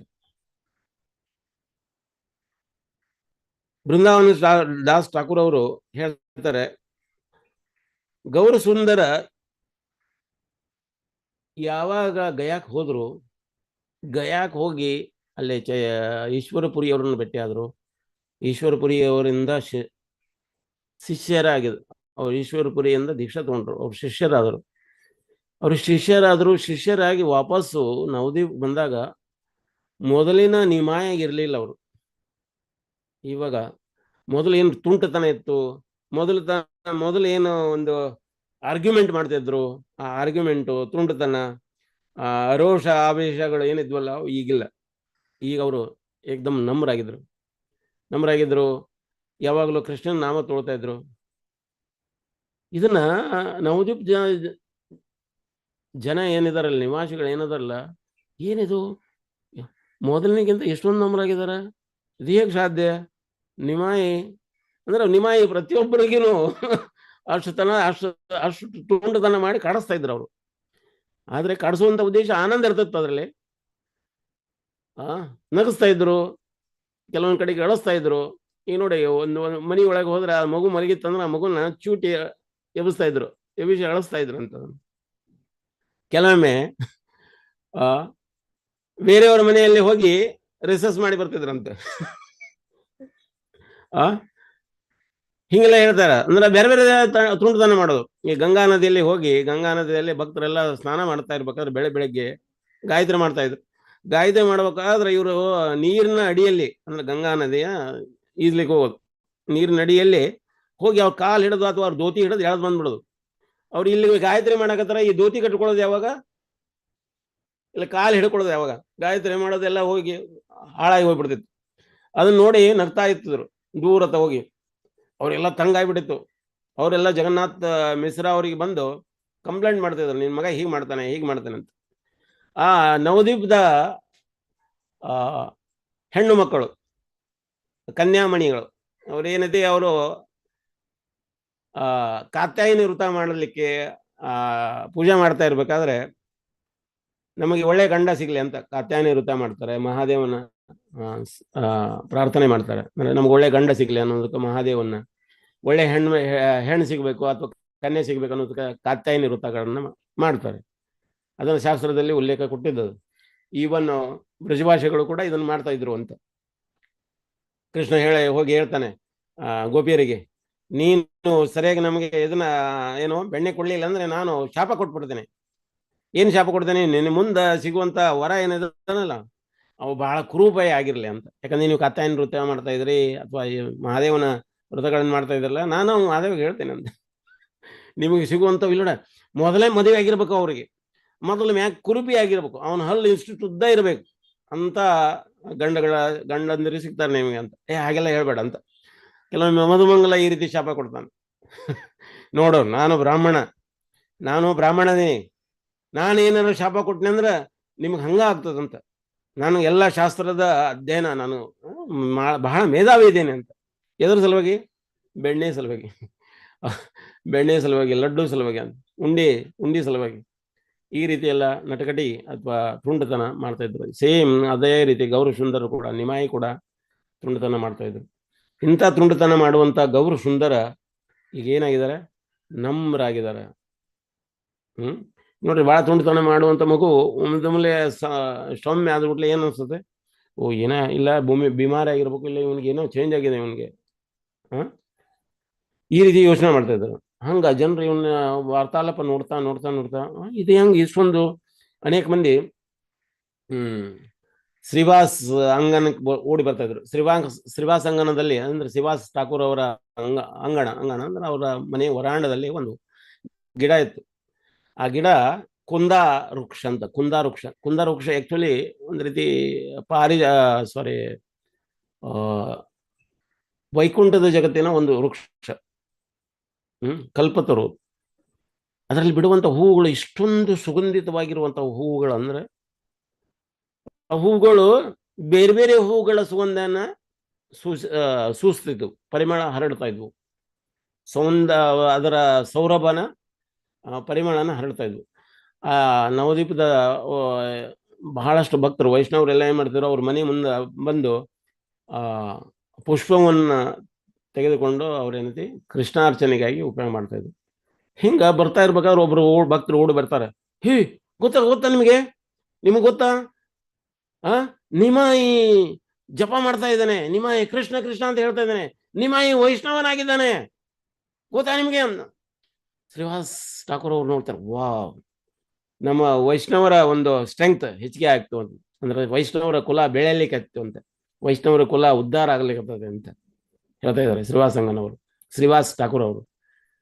ಅವ್ರು ಬಹಳ ಖುಷಿ ಆಯ್ತು. ಆಮೇಲೆ ನಂತರ ಮತ್ತೊಬ್ರು ಭಕ್ತರು ಓಡಿ ಬರ್ತಾರೆ. ಭಕ್ತರು ಓಡಿ ಬಂದು ಶ್ರೀವಾಸ್ ಠಾಕೂರ್ ಅವ್ರು ಹೇಳ್ತಾರೆ, ನಿಮಾಯಿ ಶುಕ್ಲಾಂಬರ ಬ್ರಹ್ಮಚಾರಿ ಏನಿದಾರಲ್ಲ, ಅವ್ರ ಮನೆಯೊಳಗ ಕೃಷ್ಣ ಲೀಲೆ ಬಗ್ಗೆ ಮಾತಾಡೋದ, ಬನ್ನಿ ಅಂತಂದು ಎಲ್ಲರನ್ನೂ ಕರೆದಿದ್ದಾರೆ ಅಂತ. ಬನ್ನಿ ಹೋಗೋಣ ಬನ್ನಿ ಅಂದ. ಎಲ್ಲರೂ ಕೂಡಿ ಗುಂಪು ಕೂಡ್ಕೊಂಡು ಹೋಗ್ತಾರೆ. ಹೋಗ್ಬೇಕಾದ್ರೆ ಗದಾಧರ ಪಂಡಿತ್ ಅವ್ರಿಗೆ ಗೊತ್ತಾಗ್ತದ, ಓ ಏನ್ ಹೇಳ್ತಾರೋ ನೋಡೋಣ, ನಾನು ಹೋಗ್ತೇನೆ. ಯಾಕಂದ್ರೆ ಮೊದಲೇನೆ ಇವ್ರದ್ದು ಬ್ಯಾಡ್ ಇಂಪ್ಯಾಕ್ಟ್ ಇತ್ತಲ್ಲ ಸಣ್ಣ ಇರ್ಬೇಕಾದ್ರೆ. ಇವ್ರು ಕೇಳಿದ ಎಲ್ಲಾ ಪ್ರಶ್ನೆಗಳು ಕರೆಕ್ಟ್ ಉತ್ತರ ಕೊಟ್ಟರು ಸಹಿತ ಅದನ್ನೆಲ್ಲ ಉಲ್ಟಾ ಸಿದ್ಧ ಮಾಡಿ ಹಾಕ್ತಿದ್ರು ಅವ್ರು. ಏನ್ ಹೇಳ್ಬಹುದು ನೋಡೋಣ ಅಂತ. ಇವ್ರು ಹೋಗಿ ಒಳಗಿನ ಒಂದು ಗುಪ್ತ ರೂಮ್ನೊಳಗೆ ಹೋಗಿ ನಿಂತ್ಕೊಂಡಿದ್ರು. ಯಾರು? ಗದಾಧರ ಪಂಡಿತರು. ಹೊರಗಡೆ ಚೈತನ್ಯ ಮಹಾಪ್ರಭುಗಳು ಅನೇಕ ಭಕ್ತರ ಜೊತೆಗೆ ಈ ಕೃಷ್ಣನ ಬಗ್ಗೆ ಕೃಷ್ಣ ಅಂತ ಕೃಷ್ಣ ಲೀಲೆಯ ಬಗ್ಗೆ ಹೇಳ್ತಾ ಇದ್ರು. ಎಲ್ಲಿ ನನ್ನ ಕೃಷ್ಣ ಹಿಂಗ ಕೃಷ್ಣನ ಬಗ್ಗೆ ಹೇಳ್ತಾ ಹೋಗ್ತಾ ಇದಾರೆ. ಕೃಷ್ಣನ ವಿರಹದಲ್ಲಿ ಕೆಲವೊಮ್ಮೆ ಮೂರ್ಛಿತ ಹೋಗಿ ಬಿದ್ದು ಬಿಡ್ತಿದ್ರು. ನಮಗನಿಸ್ತದೆ, ಏನು ಮೂರ್ಛೆ ಹೋಗೋದು ರೋಗಿಗೆ ಏನಾರ ಇದೆ ಏನೋ ಅಂತ. ಎಲ್ಲಿ ಕೃಷ್ಣನ ಕೂಡ ಮೂರ್ಛೆ ಹೋಗಿದ್ದು. ರಾಧಾರಾಣಿ ಹೆಸರು ಬಂತಂದ್ರೆ ಮೂರ್ಛಿತ ಹೋಗಿ ಬೀಳ್ತಿದ್ರು. ಗೋಪಿ ಅಂತ ಹೇಳೋದು ಮೂರ್ಛಿತ ಹೋಗಿ ಬೀಳ್ತಿದ್ರು. ನಮ್ಗೇನ ಅನಿಸ್ತದೆ, ಇವ್ರಿಗೇನ ಮೂರ್ಛೆ ರೋಗ ಇರ್ಬೇಕು, ಅದಕ್ಕೆ ಏನೈತಿ ಮೂರ್ಛೆ ಹೋಗಿ ಬೀಳ್ತಾರೆ ಕಾಣುತ್ತ ಅಂತ. ಇಲ್ಲ, ಇದು ಅಷ್ಟವಿಕಾರಗಳು ಅಂತ. ಶರೀರದಲ್ಲಿ ಭಕ್ತಿಯ ಒಂದು ಉನ್ನತಿಗೆ ಏರಿದಾಗ, ಅಂದ್ರೆ ಪ್ರೇಮದ ಉನ್ನತಿಗೆ ಏರಿದಾಗ ಅನೇಕ ವಿಕಾರಗಳು ನಮ್ಮ ಶರೀರದಲ್ಲಿ ಕಾಣಿಸ್ಬೋದಂತ. ಮೂರ್ಛೆ ಹೋಗಿ ಬೀಳೋದು, ಕಣ್ಣಿನಿಂದ ನೀರು ಧಾರಾಕಾರವಾಗಿ ಹರಿಯುವುದು, ಕೈಕಾಲು ಅಲ್ಲಾಡುವಂಥದ್ದು, ಶೇಕಾಗುವಂಥದ್ದು, ರೋಮಾಂಚಿತಗೊಳ್ಳೋದು. ನಮ್ಗೆ ರೋಮಾಂಚಿತ ಒಂದು ಅನುಭವ ಆಗುತ್ತೆ ಯಾವಾಗಾದ್ರೂ ನೋಡಿ. ಈಗ ನಾವು ಒಂದು ಕಡೆಗೆ ಮಂದಿರದಲ್ಲಿ ನಾವು ಮಂಗಳಾರತಿ ಮಾಡಬೇಕಾದಾಗ ಭಗವಾನನಿಗೆ ಅರ್ಪಿಸಿರುವಂಥ ಅರ್ಘ್ಯನ ನೀರನ್ನ ಭಕ್ತರು ತೊಗೊಂಬರ್ತಾರ. ಅಲ್ಲಿ ಪ್ರಭುಪಾದವರಿಗೆ ಅರ್ಪಣೆ ಆದ್ಮೇಲೆ ಹಿಂದ್ಲಿದ್ದ ನೀರು ಹೋಗ್ತಾ ಬರ್ತಾರೆ, ಮುಂದ್ಲಿದ್ದನೂ ಹೋಗ್ತಾರೆ. ಕೆಲವೊಮ್ಮೆ ಹಿಂದ್ಲಿದ್ದ ಹೋಗಿದಾಗ ಮೈ ಮೇಲೆ ಬಿದ್ದು ಗುಟ್ಲೆ ಏನಾಗ್ತದೆ, ನಮ್ಗೆ ರೋಮಾಂಚ ವಾ ಮೈಯೊಳಗಿರುವ ರೋಮಗಳೇನತ್ತಾವಲ್ಲ ನಿಗರಿ ನಿಲ್ತಾವ, ಸೆಡದ್ ನಿಲ್ತಾವ, ರೋಮಾಂಚಗೊಳ್ತದ. ಅದರ ಅನುಭವ ನಮ್ಗೆ ಕೊಡ್ತೈತಿ. ಆದ್ರೆ ಇವು ಮುಂದಿನ ಅನುಭವಗಳು ಇನ್ನೂ ನಮಗೆ ಅದರ ಅನುಭವಕ್ಕೆ ನಮ್ಗೆ ಗೊತ್ತಿಲ್ಲ. ಅಷ್ಟ ವಿಕಾರಗಳು ಮೂರ್ಛೆ ಹೋಗಿ ಬೀಳೋದನ್ನು ನೋಡಿದ್ದೀವಿ. ಅದರ ಭಕ್ತಿಗಾಗಿ, ಅದನ್ನ ಪ್ರೇಮಕ್ಕಾಗಿ ಮೂರ್ಛೆ ಹೋಗಿ ಬೀಳೋದನ್ನು ನಾವು ನೋಡಿಲ್ಲ.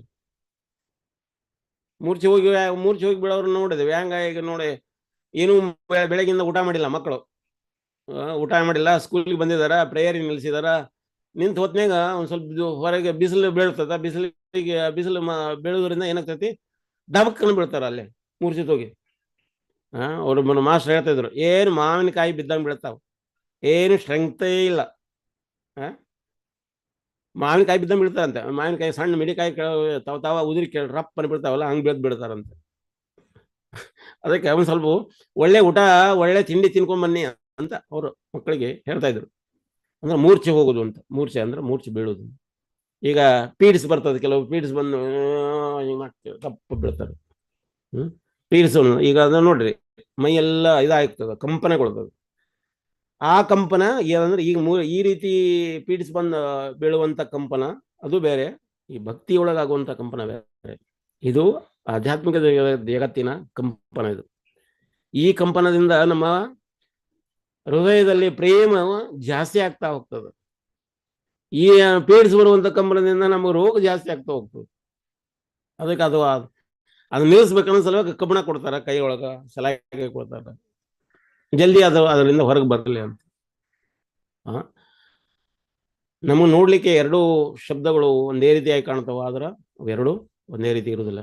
ಅದೇ ರೀತಿ ಭಕ್ತಿ ಮಾಡುವಂತ ಮಹಾನ್ ಭಕ್ತರ ಒಂದು ದಿನಚರಿಗಳು ಏನಿರ್ತಾವಲ್ಲ, ಎಲ್ಲರೂ ಯಥಾರೀತಿ ಕಾಣ್ತಾವ. ಈಗ ನೋಡಿ, ನಮ್ಮ ಗುರು ಮಹಾರಾಜರು ಅವರು ಮಲಗ್ತಾರ, ನಾವು ಮಲಗ್ತೇವೆ, ಅವ್ರು ಹೇಳ್ತಾರ, ನಾವು ಹೇಳ್ತೇವೆ, ಅವರು ಜಪ ಮಾಡ್ತಾರ, ನಾವು ಜಪ ಮಾಡ್ತೇವೆ, ಅವರು ಬಟ್ಟೆ ಧಾರಣೆ ಮಾಡ್ತಾರೆ, ನಾವು ಬಟ್ಟೆ ಧಾರಣೆ ಮಾಡ್ತೀವಿ. ಹಂಗ ಹೇಳ್ತಾ ಅವರು ನಾವು ಒಂದೇ ಲೆವೆಲ್ನ ಹೇಳಿದೇವಿ ಇಲ್ಲ. ಅದನ್ನ ಆ ರೀತಿ ಯೋಚನೆನೂ ಮಾಡಬಾರ್ದು ನಾವು. ಗುರು ಮಹಾರಾಜರ ಲೆವೆಲ್ ಬೇರೆನೇ ಇರ್ತದೆ. ಅವರು ನಮ್ಮನ್ನು ಉದ್ಧಾರ ಮಾಡೋ ಸಲುವಾಗಿ ಬಂದಿದ್ದಾರೆ. ಅದಕ್ಕೆ ನಮ್ಮನ್ನ ಅವ್ರ ಜೊತೆಗೆ ನಾವು ಉದಾಹರಣೆಗೊಳ್ಳಬಾರ್ದು ಅಂತ. ಅವ್ರ ಹಂಗ ನಾನು ಇದ್ದೀನಿ ಅಂತ, ಅವ್ರ ಗತೆನ ನಾವು ಬಟ್ಟೆ ಧಾರಣ ಮಾಡ್ತೀನಿ, ಅವ್ರಿಗೆ ನಮ್ಗೇನು ಫರ್ಕ್ ಅದಂತ. ಬಹಳ ಫರ್ಕ್ ಇದೆ. ಈಗ ಅವರು ನಮ್ಮ ಬದ್ಧ ಜೀವಗಳನ್ನು ಉದ್ಧಾರ ಮಾಡೋ ಸಲುವಾಗಿ ಭಗವಾನ್ ಕಳಿಸಿರುವಂತ ಒಂದು ಆಚಾರ್ಯರು. ಅವರು ರಿಪ್ರೆಸೆಂಟೇಟಿವ್ ಆಫ್ ದ ಭಗವಾನ್, ಪರಮಾತ್ಮನ ಒಂದು ಪ್ರತಿನಿಧಿಯಾಗಿ ಬಂದಿದ್ದಾರೆ.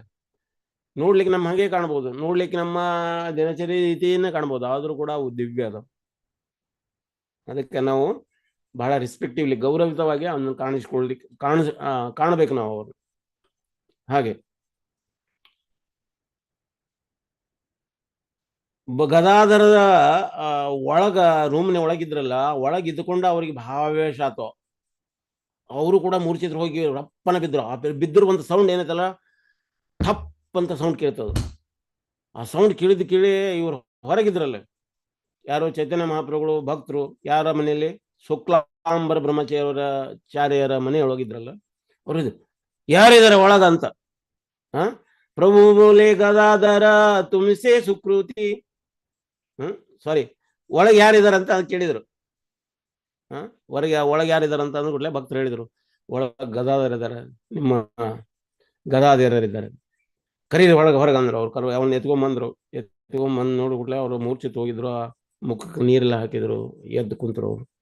ಅವಾಗ ಪ್ರಭು ಹೇಳ್ತಾರ, ಪ್ರಭುರೇ ಬೋಲೆ ಗದಾಧರ ತುಮಿಸೆ ಸುಕೃತಿ, ಶಿಶು ಹೈತೆ ಕೃಷ್ಣತೆ ಮತಿ. ಪ್ರಭು ಹೇಳಿದ್ರು, ಅಂದ್ರೆ ಪ್ರಭು ಅಂದ್ರೆ ಮಹಾಪ್ರಭು ಹೇಳಿದ್ರು, ಹೇ ಗದಾಧರ, ನೀನು ಶಿಶು ಅವಸ್ಥೆಯೊಳಗನ ನೀನು ನಿನ್ನ ಮನಸ್ಸನ್ನ ಕೃಷ್ಣನಡಿಗೆ ತಿರುಗಿಸಿದೀಯ. ನಿನಗೆ ಕೃಷ್ಣಮತಿ ಇದೆ, ನೀನು ಬಹಳ ದೇಶವಾನಿದೆ ಅಂತ. ನೀನು ಬಹಳ ದೇಶವಾನಿದೆ, ಕೃಷ್ಣ ಭಕ್ತಿ ಕಡೆಗೆ ನಿನ್ನ ಮನಸ್ಸು ಸಣ್ಣ ಶಿಶು ಅವಸ್ಥೆಯಿಂದ ಒಳಗನ ಬಾಲ್ಯಾವಸ್ಥೆ ಒಳಗಿಂದನ ಇದಾಗಿದೆ. ಅವ್ರು ತಮ್ಮ ತಮ್ಮ ತಮ್ಮ ಗ್ಲಾನಿ ಬಗ್ಗೆ ಹೇಳ್ಕೊಳ್ತಾರ. ನನ್ನ ಜನ್ಮ ಬರೀ ನನ್ನ ಬಾಲ್ಯ ಬರೀ ವಿದ್ಯಾ ಕಲಿದ್ರೊಳಗನ ಅಂದ್ರೆ ಭೌತಿಕ ಜಗತ್ತಿನ ವಿದ್ಯಾ ಕಲಿದ್ರೊಳಗನ ನಾವು ವ್ಯಸ್ತ ಆಗಿ ಹೋದೆ, ಸುಮ್ಮನೆ ಹಾಳಾಗಿ ಹೋತ್ ನಂದು ಬಾಲ್ಯ ಜೀವನ ಅಂತ. ಅದರ ಹೇಳೋ ಉದ್ದೇಶ ನೋಡಿ, ಮಕ್ಕಳಿಗೆ ನಾವು ವಿದ್ಯೆ ಕೊಡಬಾರ್ದನೋ ಕೊಡಬೇಕು, ಅದ್ರ ಶಾಲೆ ಕಳಿಸ್ಬಾರ್ದನೋ ಸ್ಕೂಲ್ ಕಳಿಸ್ಬೇಕು, ಅದ್ರ ಜೊತೆಗೆ ಭಕ್ತಿಯನ್ನು ಕಲಿಸ್ಬೇಕು ನಾವು. ಇದು ನಿಜವಾದ ವಿದ್ಯೆ, ಇದು ನಿಜವಾದ ವಿದ್ಯೆ. ಅದಕ್ಕೆ ಭಗವಾನ್ ಹೇಳ್ತಾರ ಸೀಕ್ರೆಟ್ ಆಫ್ ಸೀಕ್ರೆಟ್ ನಾಲೆಜ್ ಅಂತ ಹೇಳ್ತಾರ. ಗುಹ್ಯತಮವಾದ ಜ್ಞಾನ ಇದು, ಸೀಕ್ರೆಟ್ ಆಫ್ ಸೀಕ್ರೆಟ್ ನಾಲೆಜ್. ಈ ನಾಲೆಜ್ ಮುಂದೆ, ಈ ಜ್ಞಾನದ ಮುಂದೆ ಯಾವ ಜ್ಞಾನವು ನಿಲ್ಲುವುದಿಲ್ಲ, ಸರಿಗೊಳ್ಳುವುದಿಲ್ಲ. ಯಾಕಂದ್ರೆ ಇದು ಭಗವಾನ್ ಕಡೆಗೆ ಕರ್ಕೊಂಡು ಹೋಗುವಂತ ನಾಲೆಜ್, ಅಥವಾ ಭಗವಾನ್ ಕಡೆಗೆ ದಾರಿ ತೋರಿಸುವಂತ, ಮಾರ್ಗದರ್ಶನ ಮಾಡುವಂತ ಜ್ಞಾನ. ಈ ಜ್ಞಾನದ ಮುಂದೆ ಯಾವ ಜ್ಞಾನವು ಸರಿಸಮಾನವಾಗಿ ನಿಲ್ಲುವುದಿಲ್ಲ ಅಂತ. ಯಾವುದೋ ಜ್ಞಾನ ಸರಿಸಮಾನವಾಗಿ ನಿಲ್ಲುವುದಿಲ್ಲ. ಯಾಕೆಂದ್ರೆ ಇದು ಸೀಕ್ರೆಟ್ ಆಫ್ ಸೀಕ್ರೆಟ್ ಅಲ್ಲ. ಕೃಷ್ಣ ಹೇಳ್ತಾರೆ, ನಾನು ಹೇ ಅರ್ಜುನ, ನಾನು ನಿನಗೆ ಈ ಜ್ಞಾನವನ್ನು ಯಾಕೆ ಹೇಳ್ಕೊಡ್ಲಿಕ್ಕೇನೆ ಅಂದ್ರೆ, ನೀನು ನನ್ನ ಗೆಳೆಯ ಇದೆಯ ಮತ್ತು ನೀನು ಮೇಲಾಗಿ ನನ್ನ ಶಿಷ್ಯನಾಗಿದ್ದಿ, ನನಗೆ ಶರಣಾಗಿದೆ. ಈ ಜ್ಞಾನ ಈ ಜಗತ್ತಿನೊಳಗ ಬಹಳ ಗುಹ್ಯತಮವಾದದ್ದು, ರಹಸ್ಯವಾದ ವಿದ್ಯೆ, ರಹಸ್ಯವಾದ ಜ್ಞಾನ ಇದು. ನಾನು ಸ್ಪೆಷಲ್ ನಿನಗಾಗಿ ನಾನು ಹೇಳ್ತಾ ಇದ್ದೀನಿ ಅಂತ ಹೇಳ್ತಾರೆ. ಅದೇ ನಾಲೆಜನ್ನು ನಮಗ ಚೈತನ್ಯ ಮಹಾಪ್ರಭುಗಳು ಭಕ್ತಿಪೂರ್ವಕವಾಗಿ ಇದನ್ನು ಕೊಡ್ತಾ ಇದ್ದಾರೆ. ಇದನ್ನು ನಮ್ಮ ಮಕ್ಕಳಲ್ಲಿ ನಾವು ಕಲಿಸ್ಬೇಕು, ಈ ನಾಲೆಜನ್ನು ಕಲಿಸ್ಬೇಕು. ಇದನ್ನು ಕಲಿಸಿದ್ರೆ ಹೊಳ್ಳಿ ಅವರು ಹುಟ್ಟು ಸಾವುಗಳಿಂದ ಹೇಗೆ ಮುಕ್ತ ಆಗಿ ಹೋಗ್ತಾರ ಅನ್ನೋದು ಗೊತ್ತಾಗ್ತದೆ. ಅಕಸ್ಮಾತ್ ನಾವು ಈ ನಾಲೆಜನ್ನು ಕೊಡ್ಲಿಲ್ಲ ಅಂದ್ರೆ ನಮ್ಮ ಮಕ್ಕಳನ್ನ ನಾವು ಏನ್ ಮಾಡ್ಲಿಕ್ಕೀವಿ, ಪ್ರಾಣಿಗಳ ರೀತಿ ಒಳಗ ಮಕ್ಕಳುಗಳನ್ನ ನಾವು ಜನ್ಮ ಕೊಟ್ಟಿದೀವಿ ಅಂತ. ಪ್ರಾಣಿಗಳು ಕೊಡ್ತಾವು, ನಾವು ಕೊಡ್ತೀವಿ, ನಮ್ಗ ಅದಕ್ಕೆ ಏನು ಫರಕ್ ಇಲ್ಲ ಅಂತ. ಅದಕ್ಕೆ ಪ್ರಾಣಿಗಳಿಂತ ಫರಕ್ ಆಗ್ಬೇಕು ಅನ್ನೋಂಗಿದ್ರೆ ನಮ್ಮ ಮಕ್ಕಳಿಗೆ ನಾವು ಏನ್ ಮಾಡಬೇಕು, ಈ ಜ್ಞಾನನ ಬಚಪನದಲ್ಲಿ ಅಂದ್ರೆ ಬಾಲ್ಯದಲ್ಲಿನ ಕೊಡ್ತಾ ಹೋಗ್ಬೇಕು ಅಂತ. ಹಿಂಗ ಚೈತನ್ಯ ಮಹಾಪ್ರಭುಗಳು ಗದಾಧರ ಪಂಡಿತ್ ಅವರಿಗೆ ಇದನ್ನ ಹೇಳಿಕೊಡ್ತಾ ಇದ್ದಾರೆ. ಚೈತನ್ಯ ಮಹಾಪ್ರಭುಗಳು ಇದನ್ನ ಹೇಳೋದನ್ನು ಕೇಳಿ ಗದಾಧರ ಅವ್ರಿಗೆ ಬಹಳ ಮುಜುಗುರ ಅನಿಸ್ತದ, ನಾಚಿಕೆ ಅನಿಸ್ತದ ಅವ್ರಿಗೆ. ಅದಕ್ಕೆ ಅವರು ಒಂದು ಸ್ವಲ್ಪ ಶಾಂತ ಸ್ವಭಾವದವರು ಸೈಡಿಗೆ ಹೋಗಿ ನಿಂತ್ಕೊಳ್ತಾರೆ. ಗದಾಧರ ಪಂಡಿತ್ ಅವರು ಪ್ರತಿದಿನ ಚೈತನ್ಯ ಮಹಾಪ್ರಭುಗಳಿಗೆ ಏನ್ ಮಾಡ್ತಿದ್ರು, ಚೈತನ್ಯ ಮಹಾಪ್ರಭುಗಳಂದ್ರೆ ಸಣ್ಣವ್ರು ಇರ್ಬೇಕು, ಅವರಿಗೆ ಹಾಸಿಗೆ ಮಲಗಲಿಕ್ಕೆ ವ್ಯವಸ್ಥೆ ಮಾಡ್ತಾ ಇದ್ರು, ಕುಡಿಲಿಕ್ಕೆ ನೀರು ತಮ್ಮನ್ ಕೊಡ್ತಾ ಇದ್ರು, ಭೋಜನಕ್ಕೆ ಅಂದ್ರೆ ಶಚಿಮಾತಾ ಏನು ತಮ್ಮರ್ದು ಕೊಡ್ತಿದ್ರು ಅದನ್ನೆಲ್ಲ ಬಡಿಸ್ಲಿಕ್ಕೆ ಪ್ಲೇಟನ್ನು ತೊಳೆದು ಕೊಡ್ತಾ ಇದ್ರು, ನೀರು ಕೊಡ್ತಾ ಇದ್ರು. ಕೆಲವೊಮ್ಮೆ ತಾಂಬೂಲ ತಂಬರ್ತಾ ಇದ್ರು. ತಾಂಬೂಲ ಹೋಗಿ ಒಳ್ಳೆ ನವಿರಾದ ಎಲೆ, ನವಿರಾಗಿರುವಂತ ತಾಂಬೂಲ. ನಾವು ತಿನ್ನುವಂಗಿಲ್ಲ ತಾಂಬೂಲ, ನಮಗೆ ನಿಷಿದ್ಧದ. ತಾಂಬೂಲ ಅಂದ್ರೆ ಅಡಿಕೆ ಮತ್ತು ಎಲೆ ಸುಣ್ಣ ಜೊತೆಗೆ ಸೇರಿದಾಗ ಒಂದು ರೀತಿ ನಶೆ ಆಗ್ತದೆ. ಆ ನಶೆ ಏನ್ ಮಾಡ್ತದೆ, ಇದು ಕೂಡ ನಶೆ. ಅದಕ್ಕೆ ಆದ್ದರಿಂದ ಇದು ಅಡಿಕೆಯನ್ನು ತಿನ್ನಬಾರ್ದು ಅನ್ನುವಂಥದ್ದು. ಅದನ್ನು ಪರಮಾತ್ಮನಿಗೆ ಅರ್ಪಣೆ ಮಾಡ್ಬೋದು, ಪರಮಾತ್ಮ ತಿಂತಾನೆ. ಪರಮಾತ್ಮನಿಗೆ ಅಡಿಕೆ ಎಲೆಯನ್ನು ನಾವು ತಾಂಬೂಲವನ್ನು ನೈವೇದ್ಯ ಮಾಡ್ಬೇಕು. ತಾಂಬೂಲ ಶುಭ. ನೋಡಿ, ಯಾವುದೇ ಕಾರ್ಯ ಮಾಡ್ಬೇಕಾದ್ರೆ ತಾಂಬೂಲ ಇಲ್ದಾನ ಕಾರ್ಯಗಳ ನೆರವೇರುವುದಿಲ್ಲ. ಈಗ ರಣವೀಳೆ ಅಂತ ಕೊಡ್ತಾ ಇದ್ರು. ರಣವೀಳೆ ಅಂದ್ರೆ ಈಗ ಯುದ್ಧಕ್ಕೆ ಆಹ್ವಾನ ಮಾಡೋದಾದ್ರ ಅಲ್ಲಿ ಹೋಗಿ ರಣವೀಳೆಯನ್ನು ಕೊಟ್ಟು ಬರ್ಬೇಕು ಅವ್ರಿಗೆ. ಅಂದ್ರೆ ಎಲೆಯನ್ನು ಕೊಟ್ಟು ಎಲೆ ಮೇಲೆ ನೀರನ್ನು ಧಾರೆ ಎರೆಯೋದು. ನಾವು ಯುದ್ಧಕ್ಕೆ ಅವ್ರು ಬರ್ತೀವಿ ಅನ್ನೋದಕ್ಕೆ ಒಪ್ಕೊಳ್ಳೋದಾದ್ರೆ ಅದ್ರ ಮೇಲೆ ಕೈಗೆ ಎಲೆ ಮೇಲೆ ಹಿಂಗೆ ನೀರು ಹಾಕ್ಬೇಕಾದ್ರೆ ಆ ನೀರನ್ನು ಇವ್ರ ಕೈಲಿಂದ ಹಿಡಿಬೇಕು, ನಾವು ಯುದ್ಧಕ್ಕೆ ರೆಡಿ ಇದೀವಿ ಅಂತ. ನೋಡ್ರಿ, ಅವಾಗ ಎಷ್ಟೊಂದು ರೆಸ್ಪೆಕ್ಟಿವ್ಲಿ ಯುದ್ಧಗಳು ನಡೀತಿದ್ವು. ಈಗ ಹೆಂಗ ರಾತ್ರಿ ಹೋಗಿ ಬಾಂಬ್ ಹಾಕಿಬಿಡೋದು, ಏನು ಕೇಳೋಂಗಿಲ್ಲ ಹೇಳೋಂಗಿಲ್ಲ. ನಾವು ಯುದ್ಧ ಮಾಡ್ತೀವಿ ಅಂತೇನು ಹೇಳೋದಿಲ್ಲ ಅವ್ರ ಮೇಲೆ, ಸೀದಾ ಹೋಗಿ ಬಾಂಬ್ ಹಾಕಿದ ಮೇಲೆ ಗೊತ್ತಾಗ್ತದೆ ಇವ್ರು ಯುದ್ಧಕ್ಕೆ ಬಂದಿದ್ದಾರೆ, ಯುದ್ಧ ಮಾಡ್ತಾ ಇದಾರಂತ. ಯುದ್ಧದೊಳಗ ಸ್ವತಃ ರಾಜ ಮುಂದೆ ಹೋಗಿ ಖಡ್ಗ ಹಿಡಿದು ಸ್ವತಃ ಯುದ್ಧ ಮಾಡ್ತಿದ್ರ. ಆ ಯುದ್ಧ ಮಾಡೋದ್ರೊಳಗೆ ರಾಜ ಸತ್ತು ಹೋದ್ರೂ ಪರವಾಗಿಲ್ಲ. ಈಗ ಏನ್ ಮಾಡ್ತಾರ, ಈಗಿನ ರಾಜ ಅನಿಸ್ಕೊಂಡವ್ರು ಏನಾರಲ್ಲ ಅವರೆಲ್ಲ ಹಿಂದೆ ಕುತ್ಕೊಂಡು ಯಾವುದೋ ಒಂದು ರೂಮ್ನಾಗ ಕುತ್ಕೊಂಡು ಆರ್ಡರ್ ಕೊಡ್ತಾ ಇರ್ತಾರೆ. ಮುಂದೆ ಹೋಗಿ ಸಾಯೋರು ಯಾರು, ಸೈನಿಕರು ಸಾಯ್ಬೇಕು. ಇಲ್ಲ. ಅವಾಗ ರಾಜರು ಏನ್ ಮಾಡ್ತಾರೆ, ಸ್ವತಃ ಮುಂದಾಳತ್ವ ವಹಿಸ್ಕೊಂಡು ಸ್ವತಃ ಅವನು ಮುಂದೆ ಅವರು ರಾಜನ ಜೊತೆಗೆ ಯುದ್ಧ ಮಾಡ್ತಾ ಇದ್ರು. ಎಷ್ಟೊಂದು ಸಿಸ್ಟಮೆಟಿಕ್ ಇತ್ತು, ಎಷ್ಟೊಂದು ಸಾತ್ವಿಕ ಯುದ್ಧಗಳವು. ಈಗಿನ ಯುದ್ಧಗಳು ಏನದಾವ, ರಾಜಸಿಕ ತಮೋ ಗುಣಗಳ ಯುದ್ಧಗಳು. ರಾತ್ರೋರಾತ್ರಿ ಮಲಗಿರುವವನ ಮೇಲೆ ಹೋಗಿ ಬಾಂಬ್ ಹಾಕಿಬಿಡೋದು, ಸ್ಮ್ಯಾಶ್ ಔಟ್ ಆಗಿ ಹೋಗ್ಬಿಡುತ್ತೆ, ಸತ್ತು ಹೋಗ್ಬಿಡ್ತಾರೆ. ಹಿಂಗ ಪ್ರತಿದಿನ ಅವರು ತಾಂಬೂಲವನ್ನು ತಮ್ಮನ್ನು ಕೊಡ್ತಾ ಇದ್ರು. ತಾಂಬೂಲ ನೋಡಿ, ಈಗ ನಾವು ಮದುವೆ ಮಾಡಬೇಕಾದ್ರೆ ಮದುವೆ ನಿಶ್ಚಯ ಮಾಡ್ಬೇಕಾದ್ರೆ ನಾವು ಎಲೆ ಅಡಿಕೆ ಕೊಡ್ಬೇಕು. ಅದನ್ನು ಕೊಟ್ಟು ಪ್ಲೇಟ್ನಲ್ಲಿ ಇಟ್ಟು ಅದ್ರ ಮೇಲೆ ಈಗ ನಾವು ಯಾರನ್ನ ಸಂಬಂಧನ ಜುಡಾಯಿಸ್ತಾ ಇದಾರೆ, ಸಂಬಂಧನ ಬೆಳೆಸ್ಬೇಕಂತಿದಾರ, ಅವ್ರ ಕೈ ಮೇಲೆ ತಾಂಬೂಲ ಇಟ್ಟು, ಆ ತಾಂಬೂಲದ ಮೇಲೆ ಇವ್ರ ಕೈ ಇಟ್ಟು, ಮತ್ತೆ ಅದ್ರ ಮೇಲೆ ಅವ್ರ ಎಲೆ ಇಟ್ಟು ಅದ್ರ ಮೇಲೆ ನೀರು ಬಿಡ್ತಾರ. ಕೊಡುವಂತ ಪದ್ಧತಿ. ತಾಂಬೂಲ ಕೊಟ್ಟು ಅದನ್ನು ಸ್ವೀಕಾರ ಅವ್ರ ಕಡೆಯಿಂದ ತಗೊಂಡು, ಅಂದ್ರೆ ನಾವು ರೆಡಿ ಇದ್ದೀವಿ, ಇದಕ್ಕೆ ಓಕೆ ಇದ್ದೀವಿ ಅಂತ. ಅಂದ್ರೆ ಅಷ್ಟೊಂದು ಶ್ರೇಷ್ಠ ಅದು, ಶ್ರೇಷ್ಠ. ಆದ್ರೆ ನಾವು ತಿನ್ನುವಂಗಿಲ್ಲ. ಯಾಕೆ ತಿನ್ನಬಾರ್ದು ಅಂದ್ರೆ ಅದು ನಶೆ ಆಗ್ತೈತೆ ಅಂತ. ಪರಮಾತ್ಮನಿಗೆ ಅರ್ಪಣೆ ಮಾಡೋದು. ಆದ್ರೆ ಅಡಿಕೆ ಜೊತೆಗೆ ಎಲೆ ತಿನ್ನುವಂಗಿಲ್ಲ. ಎಲೆ ಬೇಕಾದ್ರೆ ಸಪ್ರೇಟ್, ಬರೀ ಎಲೆ ಆದ್ರೂ ತಿನ್ಬಹುದು. ಅಡಿಕೆ ಸುಣ್ಣ ಜೊತೆಗೆ ಎಲೆಯನ್ನು ತಿನ್ನುವಂಗಿಲ್ಲ. ಅದಕ್ಕೆ ಅದನ್ನ ಮನ ಮಾಡಿದ್ದಾರೆ. ಈಗ ತಂಬಾಕು ತಿನ್ನುವಂಗಿಲ್ಲ. ಇವೆಲ್ಲ ನಶೆದ್ರೊಳಗೆ ಬರ್ತವೆ. ಚಹಾ ಆಗಲಿ, ಕಾಫಿ ಆಗಲಿ, ಕೋಕೋ ಆಗಲಿ, ಇವೆಲ್ಲ ನಶಾ ಪದಾರ್ಥಗಳು. ಸ್ವಲ್ಪ ನಮಗೆ ನಶೆ ಏರಿಸ್ತಾ ಹೋಗ್ತಾವೆ. ಕ್ರಮೇಣ ಇವು ನಶೆ ಇರ್ತಾ ನಂತರ ನಾವು ಶರಾಬನ್ನು ಕುಡಿಲಿಕ್ಕತ್ತೀವಿ. ಶರಾಬ್ ಅಂದ್ರೆ ಶರಾಯಿ, ವೈನು, ಇವೆಲ್ಲ ಕುಡಿಲಿಕ್ಕತ್ತೀವಿ. ಅಂದ್ರೆ ಶರಾಯಿ ಅಂದ್ರೆ ಅಂದ್ರೆ ನೋಡ್ರಿ, ಶರ ಅಂದ್ರೆ ಸಡವಲ ನೀರು. ಶರಾಬು, ಅಬು ಅಂದ್ರೆ ನೀರು. ಅಂಬು, ಕನ್ನಡದಲ್ಲಿ ಅಂಬುದಿ, ಪ್ರೇಮಾಂಬುದಿ. ಅಂಬು ಅಂದ್ರೆ ನೀರು ಅಂತ. ಆಬು, ನಿಮ್ಮ ಸಣ್ಣ ಮಕ್ಕಳೆಲ್ಲ ನೀರು ಕೊಡು ಅನ್ನೋದಕ್ಕೆ ಆಬು ಕೊಡು ಅಂತ, ನೀರು ಕೊಡು ಅಂತ. ಅಂಬು. ಶರಾಬು ಅಂದ್ರೆ ಸಡವಲ ಅಂದ್ರೆ ಕೊಳಸಿರುವಂತ ನೀರು ಅಂತ. ಆ ಕೊಳಸಿರುವಂತ ನೀರನ್ನ ನಾವು ಕುಡಿಯೋದು ಅಂದ್ರೆ ತಮೋ ಗುಣದ ನೀರು ಅಂತ. ಕೊಳತಿರುವಂತ ನೀರು, ಈಗ ನಾವು ಯಾವುದೇ ಒಂದು ಕೊಳತೆ ಹೋಗಿರುವಂತ ನೀರನ್ನು ಕುಡ್ಲಿಕ್ಕೆ ಇಷ್ಟಪಡೋದಿಲ್ಲ. ಶುದ್ಧವಾದ ನೀರು ಕುಡ್ಲಿಕ್ಕೆ ಇಷ್ಟಪಡ್ತೀವಲ್ಲ. ಈಗಿನ ಫಿಲ್ಟರ್ನ ಒಳಗೆ ಎಲ್ಲ ನೀರು ಕುಡಿತಾ ಇದ್ವಿ. ಅದ್ರ ಫಿಲ್ಟರ್ ಏನ್ ಮಾಡ್ತದ, ಅದು ಫಿಲ್ಟರ್ ಎಲ್ಲದನ್ನು ತೆಗೆದು ಹಾಕಿಬಿಡ್ತದೆ. ನಿರ್ವೀರ್ಯರನ್ನಾಗಿ ಮಾಡ್ಲಿಕ್ಕತ್ತಾವಂತ ಈಗ ಫಿಲ್ಟರ್ ನೀರು ಕುಡಿಯೋರನ್ನ. ನಮ್ಮ ಒಂದು ಸರ್ವೆ ಮಾಡ್ತದೆ, ಸರ್ವೆ ಮಾಡಿದ್ದು ಹೇಳ್ತದೆ, ನಾವು ಯಾವಾಗ ಇದನ್ನ ಫಿಲ್ಟರ್ ನೀರು ಕುಡಿತಾ ಹೋಗ್ತೇವೆ, ಕ್ರಮೇಣ ನಮ್ಮ ವೀರ್ಯದ ಒಂದು ಪರ್ಸೆಂಟೇಜ್ ಕಮ್ಮಿ ಆಗ್ತಾ ಹೋಗ್ತದೆ ಅಂತ ಹೇಳ್ತಾ ಇದ್ದಾರೆ. ಅದಕ್ಕೆ ಆದಷ್ಟು ಸಾಧ್ಯವಾದಷ್ಟು ಆ ನೀರನ್ನ ಮನೆಯಲ್ಲೇನ ಸೋಸುವಂತ ಕ್ರಿಯೆ ಮಾಡುವಂಥದ್ದು ಒಳ್ಳೆಯದು. ನ್ಯಾಚುರಲ್ ಆಗಿ ತಾಮ್ರದ ಹಂಡಿಗಳಲ್ಲಿ ನೀರನ್ನು ಸೇಕರಿಸಿ ಇಟ್ಟುಕೊಂಡು ಅದರ ನ್ಯಾಚುರಲ್ ಆಗಿ ಅದು ತಾನೇ ಆಗ್ತದೆ. ಅದು ಕೆಳಗಡೆ ಹೋಗಿ ಸೆಡಿಮೆಂಟ್ ಎಲ್ಲ ಕೆಳಗೆ ಕೂತ್ಕೊಳ್ತದೆ, ಮೇಲೆ ಶುದ್ಧ ನೀರು ಅದನ್ನು ಉಪಯೋಗ ಮಾಡ್ಬೋದು. ಯಾರಿಗೆ ಸಾಧ್ಯತೆ ಐತಿ ಅದನ್ನು ಮಾಡ್ಲಿಕ್ಕೆ ಪ್ರಯತ್ನ ಮಾಡಿ. ಇದು ಆಜ್ಞೆ ಅಲ್ಲ, ನಮ್ಮದು ವಿನಂತಿ. ಅದು ಇದರಲ್ಲಿ ಗೊತ್ತಿರುವಂತ ಜ್ಞಾನದ ಒಂದು ಪರಿಚಯ ಆಗಲಿ ಅನ್ನೋ ಸಲುವಾಗಿ ಹೇಳಿದ್ರು. ಹಿಂಗ ಚೈತನ್ಯ ಮಹಾಪ್ರಭುಗಳು ಏನ್ ಮಾಡಿದರು, ಅವರಿಗೆ ಚೈತನ್ಯ ಮಹಾಪ್ರಭುಗಳಿಗೆ ಗದಾಧರ ಪಂಡಿತ್ ಅವರು ಈ ರೀತಿ ಪ್ರತಿದಿನನೂ ಸೇವಾ ಮಾಡ್ತಾ ಇದ್ರು. ಒಂದು ದಿನ ತಾಂಬೂಲ ತಮ್ಮಂದ್ರು, ಎಲೆಡಿಕೆ ತಮ್ಮಂದ್ರು. ಎಲೆಡಿಕೆ ತಮ್ಮಂದ್ ಅವ್ರ ಕೈ ಕೊಡುವಾಗ ನಾವು ಕೈ ಹಿಡ್ಕೊಂಡು ಹೇಳ್ತಾ ಇದಾರೆ ಚೈತನ್ಯ ಮಹಾಪ್ರಭುಗಳು,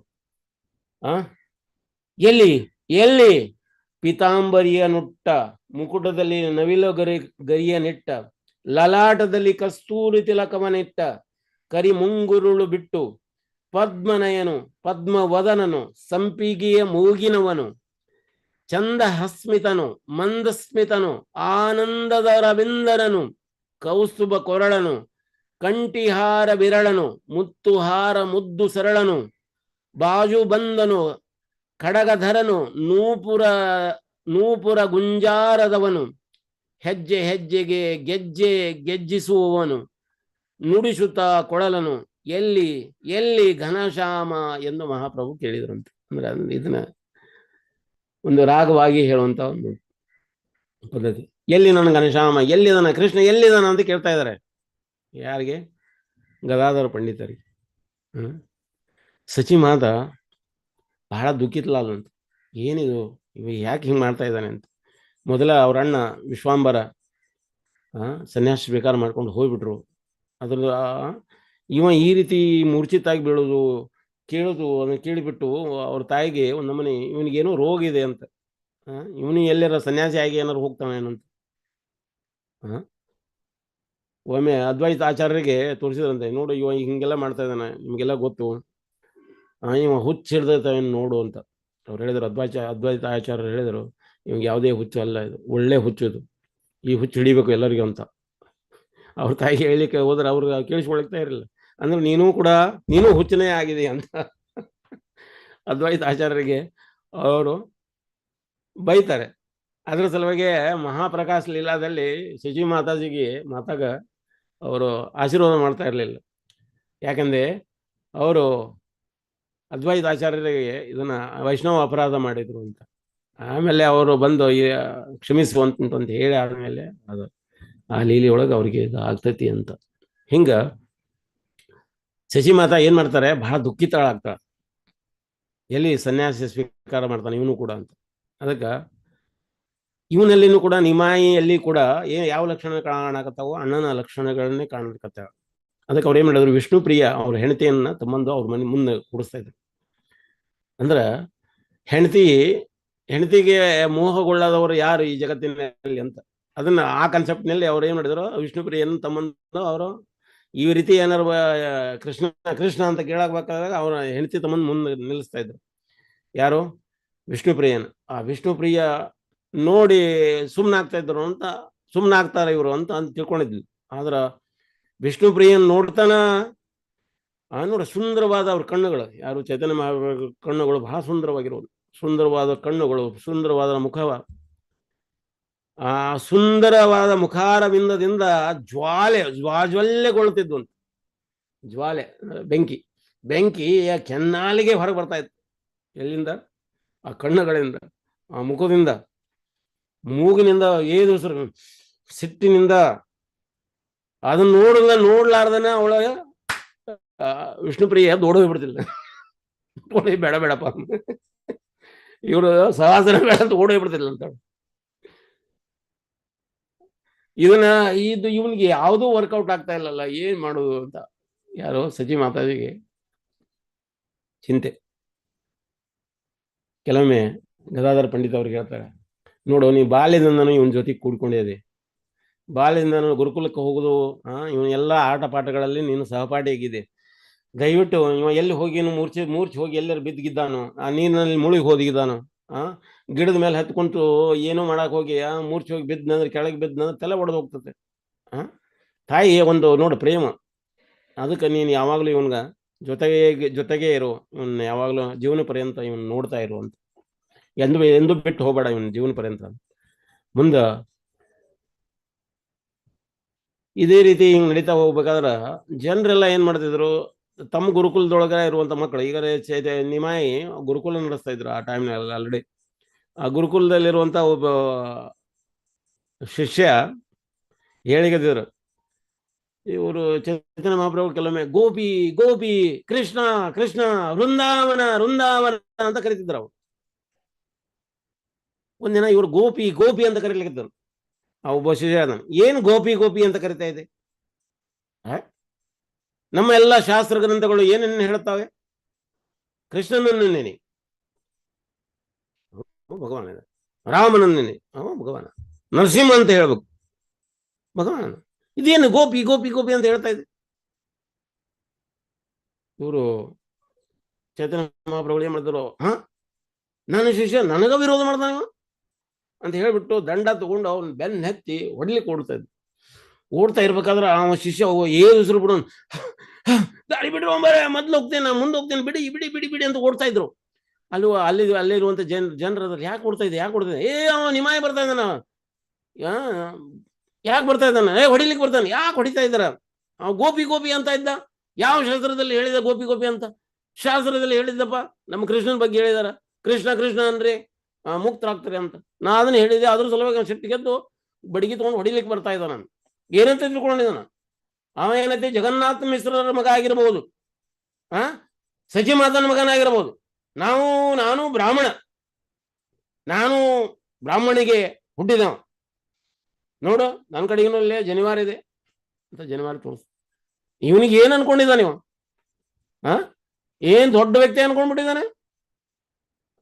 ನಾವು ತೋರಿಸ್ತೀವಿ, ಇವನ್ ಇನ್ನೇನ್ ಬರಲಿ, ಎಲ್ಲರೂ ಕೂಡಿ ಒಂದು ನಾ ಬಡಿಗೆಯಿಂದ ನಾವೇ ಅವನಿಗೆ ತಡಿಸ್ತೇವೆ ಅಂತ ಹೇಳಿದ್ದು ಚೈತನ್ಯ ಮಹಾಪ್ರಭು ಅನಿಸ್ಲಿದ್ದು. ಓ, ಇವರು ನನ್ನನ್ನ ವಿರೋಧ ಮಾಡ್ತಾ ಇದ್ದಾರೆ, ನನ್ನ ಬಗ್ಗೆನ ಅಪರಾಧ ಬೆಸಗಿಸ್ತಾ ಇದ್ದಾರೆ ಅಂತ ಭಗವಾನ್ ಇಲ್ಲೇನು ಭಗವಾನ್ ತನ್ನ ಒರಿಜಿನಲ್ ರೂಪದಲ್ಲಿ ಹೇಳ್ಕೊಳ್ತಾ ಇದ್ದಾರೆ. ನನಗೆ ಅಪರಾಧ ಮಾಡ್ಲಿಕ್ಕೆ ಮತ್ತೆ ಇವರು ಭಕ್ತಿ ಒಳಗೆ ಬರ್ಲಿಕ್ಕೆ ಹೇಗೆ ಸಾಧ್ಯ ಇತ್ತು? ಅದಕ್ಕೆ ನಾನು ನಿಮಾಯ ಆಗಿರೋದು ಬೇಡ, ಈಗ ನಾನೇನೇ ಆಗ್ಬೇಕು, ಸನ್ಯಾಸ ಸ್ವೀಕಾರ ಮಾಡಬೇಕು ಅಂತ. ಸನ್ಯಾಸ ಸ್ವೀಕಾರ ಮಾಡಿದ್ನಂದ್ರೆ ಸನ್ಯಾಸದಿಂದ ನನಗೆ ಇವರು ರೆಸ್ಪೆಕ್ಟ್ ಮಾಡ್ತಾರ. ಯಾವಾಗ ರೆಸ್ಪೆಕ್ಟ್ ಮಾಡ್ಲಿಕ್ಕತ್ತಾರ ಅವರಲ್ಲಿ ಆ ಸುಕೃತಿ ಬೆಳಿಲಿಕ್ಕತ್ತದ, ಆ ಭಕ್ತಿ ಬೆಳಿಲಿಕ್ಕತ್ತದ, ಇಲ್ಲಾಂದ್ರೆ ಬೆಳಿಲಿಕ್ಕೆ ಸಾಧ್ಯ ಇಲ್ಲ ಅಂತ. ಅದಕ್ಕೆ ಅವರು ಚೈತನ್ಯ ಮಹಾಪ್ರಭುಗಳು ಸನ್ಯಾಸ ಸ್ವೀಕಾರ ಮಾಡಲಿಕ್ಕೆ ಯೋಚನೆ ಮಾಡ್ಲಿಕ್ಕತ್ತಿದ್ರು. ಅವರು ಸನ್ಯಾಸ ಸ್ವೀಕಾರ ಮಾಡಲಿಕ್ಕೆ ಕೇಶವಾನಂದ ಭಾರತಿ ಸ್ವಾಮೀಜಿ ಅಂತ ಏನಾರಲ್ಲ ಅವ್ರ ಕಡೆಗೆ ಹೋದ್ರಂತೆ. ಅವ್ರ ಕಡೆಗೆ ಹೋಗಿ ಶ್ರೀ ಚೈತನ್ಯ ಭಾರತಿ ಅಂತ ಸನ್ಯಾಸ ಅವರ ಹೆಸರು ಆಗ್ತದೆ, ಸ್ವೀಕಾರ ಮಾಡ್ತಾರ. ಅಲ್ಲಿಂದ ಅವರು ಸನ್ಯಾಸದ ಧಾರಣೆ ಮಾಡ್ತಾರ. ತಾಯಿ ಬಹಳ ದುಃಖಿತ ಆಗ್ತಾಳ, ಮಗ ಒಬ್ಬನೇ ಉಳಿದಿದ್ದ, ಇವನು ಕೂಡ ಸನ್ಯಾಸಿ ಆಗಿ ಹೋದ ಅಂತ. ಆದ್ರೆ ಸನ್ಯಾಸಿ ಆಗಿ ಅವ ಬೃಂದಾವನ ಅಂತ ಹೇಳ್ತಿದ್ರು, ಬೃಂದಾವನ ಕಡೆಗೆ ಹೋಗ್ತಾನೆ. ಇನ್ನು ಬೃಂದಾವನಕ್ಕೆ ಹೋದ್ರೆ ವಾಪಸ್ ನಮ್ಗೆ ಸಿಗುದೇ ಇಲ್ಲ. ಅದಕ್ಕೆ ತಾಯಿ ಒಂದು ರಿಕ್ವೆಸ್ಟ್ ಮಾಡ್ತಾಳ, ನೋಡು ನೀನು ಹೋಗುದಾದ್ರೆ ಬೃಂದಾವನಕ್ಕೆ ಯಾಕೆ ಹೋಗ್ಬೇಕು? ಬೃಂದಾವನದಲ್ಲಿರುವ ಕೃಷ್ಣ ಇಲ್ಲೇ ಜಗನ್ನಾಥ ಆಗಿದ್ದಾನೆ, ಜಗನ್ನಾಥಪುರಿ ಒಳಗೆ, ಜಗನ್ನಾಥನ ರೂಪದೊಳಗಿದ್ದಾನೆ. ಆ ಬೃಂದಾವನಕ್ಕ ಜಗನ್ನಾಥಪುರಿಗೆ ಯಾವುದೇ ಭಿನ್ನತೆ ಇಲ್ಲ. ನೀವು ಇಲ್ಲೇ ನಿಮ್ಮ ವಾಸನ ಜಗನ್ನಾಥಪುರಿಯಾಗಿ ಮಾಡ್ರಿ, ಜಗನ್ನಾಥಪುರಿ ಒಳಗೆ ನಿಂತ್ಕೊಳ್ಳಿ ಎಲ್ಲೇ. ಯಾಕಂದ್ರೆ ಜಗನ್ನಾಥಪುರಿ ನಮಗೆ ಬಹಳ ಹತ್ರ ಆಗ್ತದೆ. ಇಲ್ಲಿ ಜನ ಹೋಗೋದು ಬರೋದು ಅಥವಾ ಭಕ್ತರು ಹೋಗೋದು ಬರೋದ್ರಿಂದ ನಿನ್ನ ವಿಷಯ ನನಗೆ ಗೊತ್ತಾಗ್ತದೆ, ನಿನ್ನ ವಿಷಯದ ಬಗ್ಗೆ ನನಗೆ ಗೊತ್ತಾಗ್ತದೆ ಅಂತ. ತಾಯಿ ಎಷ್ಟೊಂದು ಕರುಳು, ತಾಯಿ ಕರುಳು, ಹೆಂಗರಳು ಅಂತ ಯಾಕೆ ಕರಿತೇವೆ? ಎಷ್ಟೊಂದು ಮಮತೆ ತುಂಬಿರ್ತದೆ ಅಂತ ತಾಯಿಯ ಒಂದು ಹೃದಯದಲ್ಲಿ. ಚೈತನ್ಯ ಮಹಾಪ್ರಭುಗಳು ತಾಯಿ ಒಂದು ರಿಕ್ವೆಸ್ಟ್ ಮೇರೆಗೆ, ವಿನಂತಿ ಮೇರೆಗೆ ಅವ್ರೇನೈತಿ ವೃಂದಾವನಕ್ಕೆ ಹೋಗ್ಲಿಲ್ಲಂತೆ. ಅವ್ರೇನ್ ಮಾಡಿದರು? ಅವರು ಜಗನ್ನಾಥಪುರಿನ ಅವರು ವಾಸ ಮಾಡಿಕೊಂಡ್ರು. ಹಿಂಗೆ ಜಗನ್ನಾಥಪುರಿ ವಾಸ ಮಾಡಿಕೊಂಡಾಗೂ ಕೂಡ ಇವರು ಗದಾಧರ ಪಂಡಿತರು ಏನದಾರಲ್ಲ ಅವ್ರ ಜೊತೆಗೆ ಇದ್ರು. ಅವ್ರ ಜೊತೆಗೇನೆ ನಿತ್ಯ ಅವ್ರ ಜೊತೆಗೆ ವಾಸ ಮಾಡ್ತಾ ಇದ್ರು. ಚೈತನ್ಯ ಮಹಾಪ್ರಭುಗಳು ಜಗನ್ನಾಥಪುರಿ ಒಳಗ ತೋಟ ಗೋಪಿನಾಥದಲ್ಲಿ ಹೇಳ್ಕೋತ ಇರ್ತಾ ಇದ್ರು. ಕ್ರಮೇಣ ಅಲ್ಲಿಯ ಒಂದು ಪರ್ಯಟನೆ ಮಾಡ್ಲಿಕ್ಕತ್ತಿದ್ರು, ಸುತ್ತ ಹಾಕ್ಲಿಕ್ಕತ್ತಿದ್ರು. ಜಗನ್ನಾಥಪುರಿ ಸಮುದ್ರ ಹತ್ರ ಬಂದ್ರು. ಸಮುದ್ರ ಹತ್ರ ಒಂದು ಕಡೆಗೆ ಆ ಮರಳು ಏನೈತಲ್ಲ ದಿಬ್ಬ ಆಗಿದೆ, ಮರಳಿನ ದಿಬ್ಬ ಸೃಷ್ಟಿಯಾಗಿದೆ. ಆ ಮರಳಿನ ದಿಬ್ಬ ನೋಡ್ತಾರ, ಚಟಾಕಿ ಪರ್ವತ ಅಂತ, ಈಗ ಚಟಾಕಿ ಪರ್ವತ ಅಂತ ಕರೀತಾರ. ಅದು ನೋಡ್ತಾರ, ಆ ದಿಬ್ಬ ನೋಡ್ತಾರ, ಗೋವರ್ಧನ ಗೋವರ್ಧನ ಅಂತ ಜಂಪ್ ಮಾಡಿ ಓಡಿ ಹೋಗಿ ಬೀಳ್ತಾರ. ಗೋವರ್ಧನ ಅಂದ್ರೆ ಅವನ್ ಸ್ವಲ್ಪ ದಿಬ್ಬ ಏನಾದ್ರು ಕಾಣ್ತಂದ್ರೆ ನಮ್ಗೆ ಏನ್ ಕಾಣ್ತದೆ ನೋಡ್ರಿ, ನಾವು ನೋಡ್ತೀವಿ, ಅನೇಕ ಗುಡ್ಡಗಳನ್ನ ನೋಡ್ತೀವಿ. ನಮ್ಗೆ ಯಾವಾಗಾದ್ರೂ ನಮ್ಮ ತಲೆಯೊಳಗ ಗೋವರ್ಧನ ಬಗ್ಗೆ ವಿಷಯ ಬರ್ತದೆ. ಬಾಬಾಜಿ ಮಹಾರಾಜ್ ಅವರು ವಂಶೀದಾಸ್ ಬಾಬಾಜಿ ಮಹಾರಾಜ್ ಕಾಣುತ್ತೆ. ಅವ್ರು ಹೇಳ್ತಾರೆ, ಅವ್ರಿಗೆ ಗೌರ್ಮೆಂಟ್ ಅಂತ ಕರೆದ್ರ ಅವ್ರು ಗೋವರ್ಧನ್ ಕೊಡು ಹೋಗ್ಬಿಡ್ತಿದ್ರಂತ. ಬರೀ ಗೌರ್ಮೆಂಟ್ ಅನ್ನುವಂಥ ಶಬ್ದ ಬಂದ್ರ ಗೌರ್ಮೆಂಟ್ ಅಂತಂದು ಎಲ್ಲರೂ ಗೌರ್ಮೆಂಟ್ ಅಂತ ಅನ್ನೋ ಶಬ್ದ ಕೇಳಿದ ಕೂಡಲೇ ಗೋವರ್ಧನ್ ಕೊಡು ಹೋಗ್ಬಿಡ್ತಿದ್ರು ಅವ್ರು. ಅಂದ್ರೆ ಗೋವರ್ಧನ ಅನ್ನಂಗ ಆಗ್ತಿತ್ತು ಅವ್ರಿಗೆ ಗೌರ್ಮೆಂಟ್ ಅಂದ್ರು. ನಮಗ ಆ ರೀತಿ ಅಪಭ್ರಂಶ ಆಗಿ ನಾವು ಭಗವಾನ ನಾಮಕ್ಕೆ ತಗೋತೇವನೇ ಇಲ್ಲ. ಬರೀ ಗುಡ್ಡ ಕಂಡು ಗುಡ್ಲೇನ ಗೋವರ್ಧನ ಅಂತ. ಈಗ ನಮ್ಮ ಮಂದಿರ ಕೂಡ ಸ್ಥಿತವ ಒಂದು ಗುಡ್ಡದ ಮೇಲೆ, ಸಣ್ಣ ಒಂದು ಪರ್ವತದ ಮೇಲೆ ಅದ. ಗೋವರ್ಧನನ ಅವ್ರು ನೆನಪು ಮಾಡ್ಕೊಳ್ತಿದ್ರು ಆ ಚಟಾಕಿ ಪರ್ವತದಲ್ಲಿ. ಸಮುದ್ರ ನೋಡ್ತಾರ, ಸಮುದ್ರ ನೋಡುದ್ರ ಮೂಲಕ ಯಮುನಾ ಅಂತ ಕರೀತಾ ಇದ್ದಾರೆ. ಯಮುನೆಯನ್ನು ನೆನೆಸ್ತದ. ಅಲ್ಲಿ ಒಂದು ಆಲದ ಮರ ನೋಡ್ತಾರೆ, ಆಲದ ಮರ ನೋಡಿದೆ ವಂಶಿ ವಟ ಅಂತ ನೋಡ್ತಾರೆ. ಅವ್ರಿಗೆ ಏನು ಕಂಡ್ರು ಕೂಡ ಅದೆಲ್ಲ ಬೃಂದಾವನವಾಗಿ ಕಾಣ್ತದೆ. ನಮಗೇನು ಕಂಡ್ರು ಕೂಡ ಎಲ್ಲ ಮಟೀರಿಯಲಿಸ್ಟಿಕ್ ಆಗಿ ಕಾಣ್ತದೆ, ಭೌತಿಕ ವಸ್ತುವಾಗಿ ಕಾಣ್ತದೆ. ಅದರಲ್ಲಿ ನಾವು ಅಧ್ಯಾತ್ಮವನ್ನು ಕಾಣೋದಿಲ್ಲ. ಯಾಕಂದ್ರೆ ಈ ಕಣ್ಣಿಗೆ ನಮ್ಮ ಪರದೆ ಬಂದದ. ಆಪರೇಷನ್ ಮಾಡಿಸ್ಬೇಕಾಗಿದೆ ಕಣ್ಣಿನ ಪರದೆ. ಮೋದಿ ಅಂತ ಒಬ್ಬರಿದ್ರು, ಮೋದಿ ಅಂತ ಇವರಲ್ಲ, ಡಾಕ್ಟರ್ ಮೋದಿ ಅಂತ ಒಬ್ಬರಿದ್ರು. ಅವರು ಅನೇಕ ಕಣ್ಣಿನ ಆಪರೇಷನ್ ಮಾಡೋರು. ಇಷ್ಟೊಂದು ಆಪರೇಷನ್ ಮಾಡೋದ್ರಲ್ಲಿ ಎಕ್ಸ್ಪರ್ಟ್ ಆಗಿದ್ರು ಅಂದ್ರೆ ಸಾವಿರಾರು ಮಂದಿ ಆಪರೇಷನ್ ಮಾಡ್ತಿದ್ರು ಒಂದೊಂದು ದಿನಕ್ಕೆ. ಅಷ್ಟೊಂದು ಪರ್ಫೆಕ್ಟ್ ಆಗಿದ್ರು. ಅವರು ಫೇಮಸ್ ಆದ್ರು, ಅವರಿಗೆಲ್ಲ ಅವಾರ್ಡ್ಸ್ ಕೂಡ ಕೊಟ್ಟರು. ಅವರು ಕೂಡ ಗುಜರಾತ್ನವರೇ ಕಾಣುತ್ತೆ, ಮೋದಿ ಅಂತ. ಕಣ್ಣಿಗೆ ಬಂದಿರುವಂಥ ಪರದೆಯನ್ನು ತೆಗಿತಾ ಇದ್ರು. ಪರದೆ ತೆಗೆಯುವಂಥ, ಇಲ್ಲಿ ಹೇಳುವಂಥ ಪರದೆ ಅದು ಅಲ್ಲ. ಇದು ಪರದೆ ಏನಂಗ ಅಂದ್ರೆ ಚೈತನ್ಯ ಇದರೊಳಗೆ ಬರ್ತಾ ಇದಾರಲ್ಲ, ಪ್ರೇಮ ಬ್ರಹ್ಮ ಸಂಹಿತದಲ್ಲಿ ಬರ್ತದೆ. ಪ್ರೇಮಾಂಜನ ಚೋದಿತ ಭಕ್ತಿ ವಿಲೋಚನೇನ ಸಂತ ಸದೈವ ಹೃದಯೇಶು ವಿಲೋಕಯಂತಿ ಯಂ ಶ್ಯಾಮ ಸುಂದರಂ ಗುಣಚಿನ್ಮಯಂ ಗೋವಿಂದಮಾದಿ ಪುರುಷಂ ತಮಹಂ ಭಜಾಮಿ ಅಂತ. ಪ್ರೇಮ ಅನ್ನುವಂಥ ಅಂಜನ ಹಚ್ಚಿರುವಂಥ ಕಣ್ಣಿನಿಂದ ನಾವು ನೋಡ್ಲಿಕ್ಕೆ ಹತ್ತಿದ್ರ ಎಲ್ಲಾ ಕಡೆಗೂ ಕೃಷ್ಣ ಕಾಣ್ಲಿಕ್ಕತ್ತಾನಂತ. ಈಗ ನೋಡ್ರಿ, ನೀರ್ ಕಣ್ಣು ಹಿಡಿಯೋರು ಈಗ ನಮ್ಮ ಮಂದಿರದಲ್ಲಿ ಬೋರ್ವೆಲ್ ಹಾಕಿದ್ರು. ಬೋರ್ವೆಲ್ ಹಾಕ್ಬೇಕಾದ್ರೆ ಜಲತಂತ್ರಜ್ಞಾನರು ಕರೆಸಿದ್ರು, ಅಂದ್ರೆ ಜಲಶೋಧಕ ಮಾಡೋರು, ಜಲ ಶೋಧನೆ ಮಾಡೋರು. ಅವರೊಂದು ಮಷಿನ್ ತಗೊಂಡ್ರು. ಆ ಮಷಿನ್ನೊಳಗೆ XY ರೇಷೋಸ್ ಇರ್ತಾವೆ, ಅವನ್ನ ರೀಡಿಂಗ್ ಮಾಡ್ತಾ ಹೋಗ್ತಾರೆ. ಒಂದು ಲಂಬ ಈ ಕಡೆಗೆ ಎಕ್ಸ್ನೊಳಗೆ ಅವನ್ನ ಪಾಯಿಂಟ್ ಗುರುತು ಮಾಡ್ತಾ ಹೋಗ್ತಾರೆ. ಅದು ಮಳೆ ಹೊಡಿತಾರೆ. ಮಳೆ ಹೊಡೆದು ಅದನ್ನ ಕರೆಂಟಿಗೆ ಕನೆಕ್ಷನ್ ಮಾಡ್ತಾರೆ. ಮೀಟರ್ ಇರ್ತದೆ, ಆ ಮೀಟರ್ನೊಳಗೆ ರೀಡಿಂಗ್ ಮಾಡ್ತದೆ. ಆ ಮೀಟರ್ ರೀಡಿಂಗ್ ತೊಗೊಂಡು ಆಮೇಲೆ ಅದನ್ನ ಇದಕ್ಕೆ ರೇಷೋಸ್ಗೆ ಆ್ಯಡ್ ಮಾಡ್ತಾ ಹೋಗ್ತಾರೆ. ಇಷ್ಟು ಫೀಟ್ ಒಳಗಡೆ ಈ ನೀರು ಸಿಗ್ತತಿ ಅಂತ, 160 ಫೀಟ್ ನೀರು ಸಿಗ್ತತಿ ಅಂತ ಅವರೊಂದು ಕ್ಯಾಲ್ಕುಲೇಷನ್ ಮಾಡಿ ಕೊಟ್ಟರು. ಅಂದ್ರೆ ಅವ್ರದ್ದೊಂದು ಇದು ನೋಡುವಂಥದ್ದು. ಅವರು ಮಷೀನ್ಗಳ ಮೂಲಕ ಕ್ಯಾಲ್ಕುಲೇಷನ್ ಮೂಲಕ ನೀರನ್ನು ಹುಡುಕ್ತಾರೆ. ಇನ್ನು ಕೆಲವೊಬ್ರು ಏನು ಮಾಡ್ತಾರೆ, ತೆಂಗಿನಕಾಯಿಯನ್ನು ಹಿಡ್ಕೊಂಡು ಹೋಗ್ತಾರೆ. ಆ ತೆಂಗಿನಕಾಯಿ ಏನಾಯ್ತದೆ, ಹಿಂಗೆ ಅಂಗೈಯಲ್ಲಿ ಹಿಡಿದು ಹೊತ್ನಾಗ ಅದು ಹಿಂಗೆ ಕೆಳಗಡೆ ಬಿದ್ದಿರುವಂಥ ತೆಂಗಿನಕಾಯಿ ಮೇಲೆ ಎದ್ದು ನಿಲ್ತದಂತ, ಸ್ವಲ್ಪ ಮೇಲೆ ಹೇಳ್ತದ. ಅಂದ್ರೆ ಆ ನೀರನ್ನು ಜಗ್ತದಂತ. ಅದ್ರ ಒಂದು ಅನುಭವ ಆಗ್ತದೆ ಅವರಿಗೆ. ಅನುಭವ ಎಷ್ಟು ಪ್ರಮಾಣದೊಳಗೆ ಆಗ್ತತಿ, ಎಷ್ಟು ಪ್ರಮಾಣದೊಳಗೆ ಸಿಗ್ಬಹುದು ಅನ್ನೋದು ಅಂದಾಜು ಮಾಡ್ತಾರೆ. ಇಲ್ಲಿ ಬೋರ್ ಹೊಡೆದು ನೀರು ಸಿಗ್ತದೆ ಅಂತ. ಅದು ಕೂಡ ಕರೆಕ್ಟ್ ಅದ. ಕೆಲವೊಮ್ಮೆ ಅದು ಕೂಡ ಫೇಲ್ ಆಗ್ತಾವೆ. ಇನ್ನು ಕೆಲವೊಬ್ರು ರಾಡ್ ಎಲ್ ಟೈಪ್ ಬೆಂಡ್ ಆಗಿರುವಂಥ ರಾಡ್ ಹಿಡ್ಕೊಳ್ತಾರ. ಆ ರಾಡ್ ಹಿಡ್ಕೊಂಡಾಗ ಅದು ರಾಡ್ ಹಿಂಗೆ ಹಿಡ್ಕೊಂಡಾಗ ಅದು ಈಗ ಬಂದು ಟರ್ನ್ ಆಗ್ತದೆ, ಒಂದು ಪಾಯಿಂಟ್ ತೋರಿಸ್ತದೆ. ಆ ಪಾಯಿಂಟ್ನೊಳಗೆ ನೀರು ಸಿಗ್ತೈತಿ ಅಂತ. ಇನ್ನು ಕೆಲವೊಬ್ರು ಏನು ಮಾಡ್ತಾರೆ, ಅಂಜನ ಅಂತ ಇರ್ತೈತೆ, ಅಂಜನ ಹಿಂಗೆ ಕಣ್ಣಿಗೆ ಹಚ್ತಾರೆ. ಕಣ್ಣಿಗೆ ಹಚ್ಚಿ ನೋಡ್ತಾರೆ, ಸ್ವಲ್ಪ ಈ ಕಡೆ ಗಿಡಪ್ಪ ಕಲ್ಲು, ಇಲ್ಲಿಡೋ ಈ ಪಾಯಿಂಟ್, ಇಲ್ಲಿ ಇಷ್ಟು ಪ್ರಮಾಣದಾಗ ನೀರು ಸಿಗ್ತತಿ, ಆ ಕಡೆಗೆ ಒಂದು ಸ್ವಲ್ಪ ಕಮ್ಮಿ ಪ್ರಮಾಣದಲ್ಲಿ ಸಿಗ್ತತಿ ಅಂತ. ಇನ್ನು ಇವರು ಮೆಟಲ್ ಶೋಧನೆ ಮಾಡೋರು ಅಂತ, ಖನಿಜಗಳನ್ನು ಶೋಧನೆ ಮಾಡೋರು ಇರ್ತಾರೆ. ಕಂಪನಿಯವರಿಗೆ ಲಕ್ಷಗಟ್ಟಲೆ ರೊಕ್ಕ ಕೊಟ್ಟಿಟ್ಕೊಂಡಿರ್ತಾರೆ. ಈಗ ಇಲ್ಲಿ ಕುದುರೆ ಮುಖದ ಒಳಗೆ ಖನಿಜ ಸಿಗ್ತತಿ, ಅಥವಾ ಸಂಡೂರು ಏರಿಯಾದೊಳಗೆ ಖನಿಜ ಸಿಗ್ತತಿ, ಬಳ್ಳಾರಿ ಏರಿಯಾದೊಳಗೆ ಖನಿಜ ಸಿಗ್ತತಿ, ಹಟ್ಟಿ ಚಿನ್ನದ ಗಣಿ ಒಳಗೆ ಚಿನ್ನ ಸಿಗ್ತತಿ, ಇಲ್ಲಿ ಗದಗ ಇದರ ಕಪ್ಪದ ಗುಡ್ಡದಲ್ಲಿ ಚಿನ್ನ ಸಿಗ್ತತಿ ಅಂತ. ಆ ಚಿನ್ನ ಶೋಧನೆ ಮಾಡೋರು ಏನ್ ಮಾಡ್ತಾರೆ, ಈ ರೀತಿ ಅಂಜನ ಬೇರೆ ಬೇರೆ ವಿಧಾನಗಳ ಮೂಲಕ ಅವನ್ನ ಎಷ್ಟು ಪ್ರಮಾಣ ಇಲ್ಲಿ ಚಿನ್ನ ಸಿಗ್ತದೆ, ಎಷ್ಟು ಪ್ರಮಾಣ ಬೆಳ್ಳಿ ಸಿಗ್ತದೆ, ಎಷ್ಟು ಪ್ರಮಾಣ ಕಬ್ಬಿಣ ಸಿಗ್ತದೆ, ಎಷ್ಟು ಪ್ರಮಾಣ ತಾಮ್ರ ಸಿಗ್ತದೆ ಅಂತ ಕಂಡು ಹಿಡಿತಾರೆ.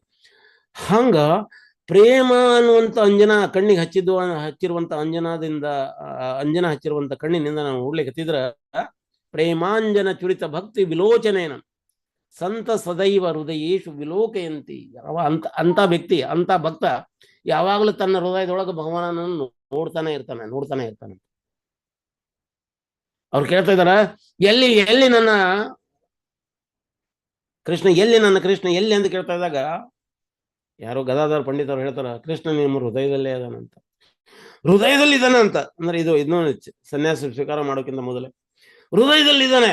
ಅವರು ಏನಂತೆ ತಮ್ಮ ಉಗುರುಗಳ ಮೂಲಕ ಏನಂತೆ ಎದೆನ ಬಗಿಲಿಕ್ಕೆ ನೋಡ್ತಾ ಇದ್ದಾರೆ, ಹರಿತಾ ಇದ್ದಾರೆ. ಹನುಮಾನ ಕತೆ ಅಲ್ಲಿರುವ ಎಲ್ಲ ಭಕ್ತರೆಲ್ಲ ಕೈ ಹಿಡಿದು, ನೀವು ಹಿಂಗ್ ಮಾಡ್ಕೊಂಡ್ರೆ ಹೆಂಗ ಬಿಡಿಸ್ತಾರ. ನಮ್ಮ ಹೃದಯದಲ್ಲಿ ಅವನ ಭಗವಾನ್ ಹನುಮಾನ್ಜಿ ತಮ್ಮ ಹೃದಯದಲ್ಲಿದ್ದಾನಂತ. ಒಂದು ಮಗು ಹೃದಯನ ಆಪರೇಷನ್ ಮಾಡಾಕ ಕಳಿಸಿದ್ರಂತ. ಅವ್ರು ಹೃದಯದ ಆಪರೇಷನ್ ಇತ್ತು. ಆ ಮಗು ಕೇಳ್ತಂತೆ, ನೀವು ಒಂದು ಸ್ವಲ್ಪ ನಾವು ಕೇಳಿದ್ದನ್ನ ನೀವು ನೋಡಿ ಹೇಳಬೇಕು ಅಂತ. ಸರಿ ಹೇಳ್ತೀನಿ, ಹೃದಯದಾಗ ಏನೇನಿರ್ತದೆ ಎಲ್ಲ ಹೇಳ್ತೀನಿ. ಮಗುವಿಗೆ ಒಂದು ಸ್ವಲ್ಪ ಕನ್ವಿನ್ಸ್ ಮಾಡ್ಲಿಕ್ಕೆ ಪ್ರೇಮದಿಂದ ಹೇಳಿದ ಡಾಕ್ಟರ್. ಆಮೇಲೆ ಆಪರೇಷನ್ ಆಯ್ತು, ಎಲ್ಲ ಆಯಿತು. 8-10 ದಿನ ಆದಮೇಲೆ ಅವರಿಗೆ ಕಾನ್ಸಿಯಸ್ನೆಸ್ ಬಂತು, ಚೇತನ ಬಂತು. ಅದಾದಮೇಲೆ ಮಗು ಕೇಳಲಿಕ್ಕತ್ತು. ಮಗು ಕೇಳ್ತಾರೆ, ಡಾಕ್ಟರ್ ಏನಪ್ಪ ಅಲ್ಲ ನಾವು ಹೇಳಿದ್ವಲ್ಲ, ನೀವು ನೋಡಿ ಹೇಳ್ತೀನಿ ಅಂತಂದಿದ್ರಿ. ಹಾಂ, ನೋಡಿ ಹೇಳ್ತೀನಿ, ನಿಮ್ಮ ಹೃದಯದಾಗ ಏನೇನಿದೆ ಎಲ್ಲ ಹೇಳ್ತೇನೆ, ಹೇಳ್ರಲ್ಲ. ಮತ್ತೆ ಈಗ ಅವರೆಲ್ಲ ಅದರೊಳಗೆ ಆಪಧಮನಿಗಳು ಈ ರೀತಿ ಅಂದ್ರ ನರಗಳು ಬರ್ತಾವೆ, ಹಿಂಗೆ ಬರ್ತಾವೆ, ಹಿಂಗೆ ಇರ್ತದೆ, ಹೃದಯದ ಬಗ್ಗೆ ಅವರೆಲ್ಲ ಹೇಳಾಗತ್ತೆ. ಅದಲ್ರಿ ನಾ ಕೇಳ್ತಾ ಇರೋದು. ಮತ್ತೆ ಯಾವುದು? ನಮ್ಮಪ್ಪ ಯಾವಾಗಲೂ ಬೈತಾನಂತೆ. ನಮ್ಮಪ್ಪ ಯಾವಾಗಲೂ ಬೈತಾನ. ಏನಂತ ಬೈತಾನೆ? ಎದಿ ಸಿಡಿದ್ರೆ 2 ಅಕ್ಷರ ಇಲ್ಲ ಮಗನ. ಎದಿ ಸಿಡಿದ್ರ 2 ಅಕ್ಷರ ಇಲ್ಲ. ಅವು ಏನಾರ 2 ಅಕ್ಷರ ಏನು ಕಂಡು ನಿಮ್ಗ ಅಂತ ಡಾಕ್ಟರ್ ಏನು ಉತ್ತರ ಕೊಡ್ಬೇಕಾದ? ಅಪ್ಪ ಡಾಕ್ಟರ್ ಹೇಳಿದ ಆ ರೀತಿ ಅಕ್ಷರ ಏನು ಉತ್ತರ ಕೊಡೋದು? ಅವ ಮಗು ಕೇಳಾಕತ್ತಾನವ, ಆ ಕೇಳಿದ ಅವ ಉತ್ತರ ಕೊಡ್ಬೇಕಲ್ಲ. ಇದಾಗ ಅವ ಏನು ಉತ್ತರ ಕೊಡ್ಲಿಕ್ಕಾರದ ಗೊಂದಲಕ್ಕೆ ಬಿದ್ದನಂತ. ಮಗು ಕೇಳಿದಾಗ ಅವನ ಯಾಕೆ ಈ ರೀತಿ ಕೇಳ್ತಾ ಇದೆ ಅಂತ. ನಮ್ಮಪ್ಪ ಯಾವಾಗ್ಲೂ ಕೇಳ್ತಾನ್ರಿ, ಎದಿ ಸಿಡಿದ್ರೆ 2 ಅಕ್ಷರ ಇಲ್ಲ ಮಗನ ನಿನಗಂತ. ಆ 2 ಅಕ್ಷರ ಯಾವುದು? ಆಕ್ಚುಲಿ ಅದು ಬೈದದ್ದಲ್ಲ. ಎದಿ ಸಿಡಿದ್ರೆ 2 ಅಕ್ಷರ ಇಲ್ಲ ಅಂದ್ರೆ 2 ಅಕ್ಷರ ಅಂದ್ರೆ ಯಾವ್ದು? ರಾಮ ಅಂತ. ರಾಮ ಅನ್ನೋದು ಇಲ್ಲ ಅಂತ. ನಿನ್ನ ಎದೆಯೊಳಗ ರಾಮ ಅನ್ನೋರಿಲ್ಲ ಅಂತ. ಆ ರೀತಿ ಹೇಳುವಂತ. ಸ್ವಾಮಿ ಪರಮ ಪೂಜ್ಯ ರಾಧಾನಂದ ಸ್ವಾಮಿ ಮಹಾರಾಜರು ಇಲ್ಲಿ ಮಣಿಪಾಲ್ ಹಾಸ್ಪಿಟ್ಲಿಗೆ ಟ್ರೀಟ್ಮೆಂಟಿಗೆ ಬಂದಿದ್ರು. ಅಲ್ಲಿ ಡಾಕ್ಟ್ರು ಒಳ್ಳೆ ಸೂಟು ಏನು ಡಾಕ್ಟ್ರ್ ಹಾಕೊಳ್ಳುವಂಥ ಏನು ಯೂನಿಫಾರ್ಮ್ ಹಾಕೊಂಡ್ಬಂದ್ರು.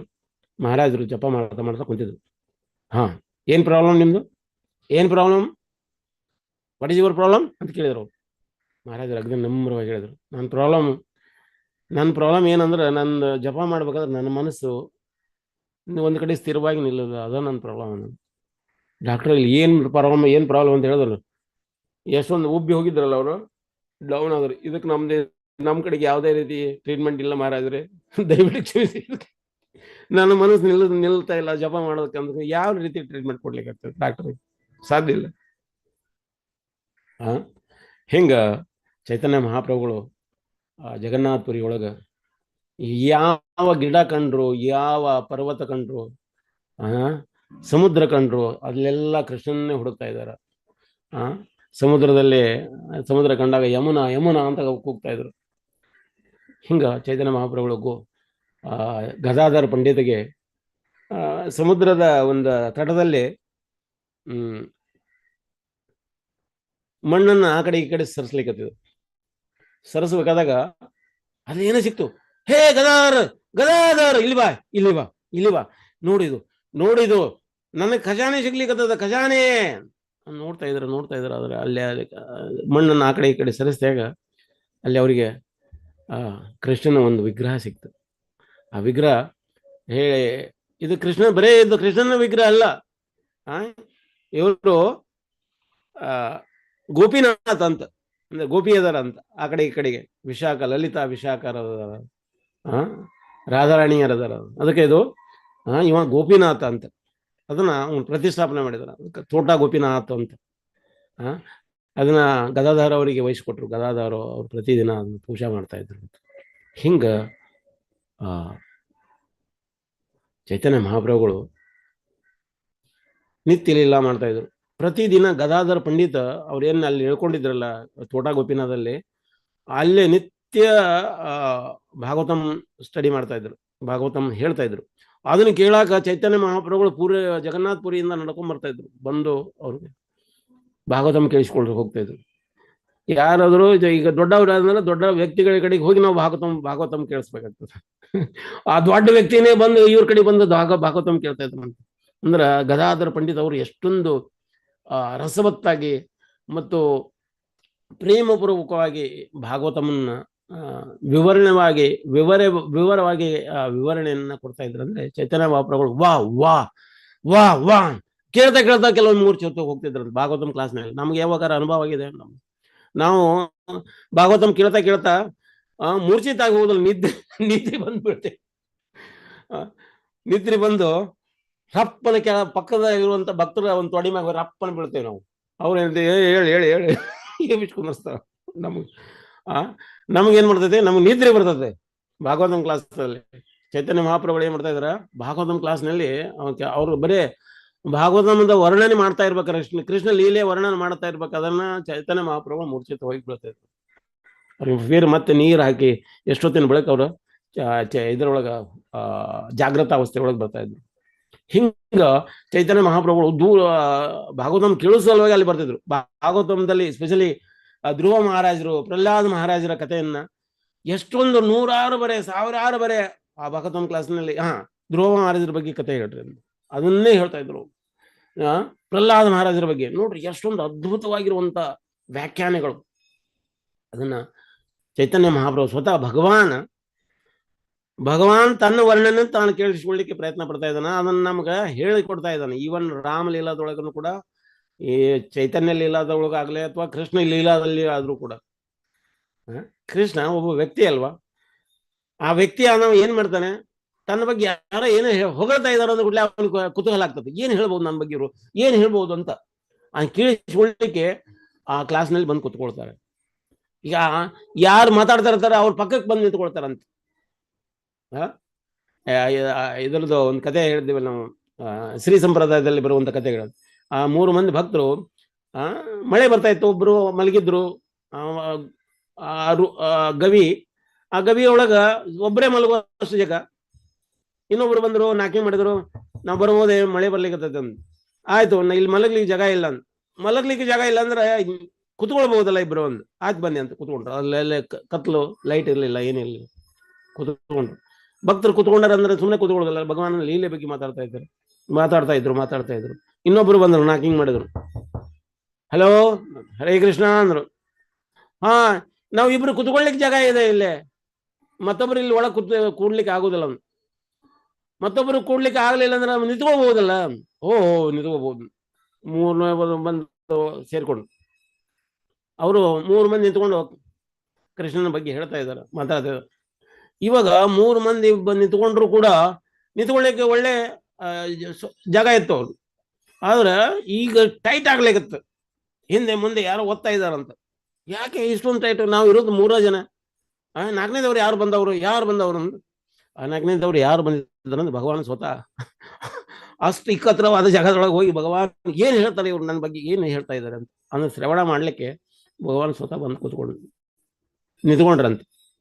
ರಂಗನಾಥ ಮಂದಿರದಲ್ಲಿ ಕೂಡ ಒಮ್ಮೆ ರಂಗನಾಥನ ವರ್ಣನೆ ಮಾಡಬೇಕಾದಾಗ ಪೂಜಾರಿ ಮುಂದೆ ಬಂದು ನಿಂತಿದ್ರು. ಪೂಜಾರಿ ಡಿ ಮುಂದೆ ನಿಂತ್ಕೊಂಡಿದ್ರಲ್ಲ, ಅವ್ರು ನಿಂತ್ಕೊಂಡ್ಬೇಕಾದ್ರೆ ಅವ್ರಿಗೆ ಕಿರಿಕಿರಿ ಆಗ್ತಿತ್ತು.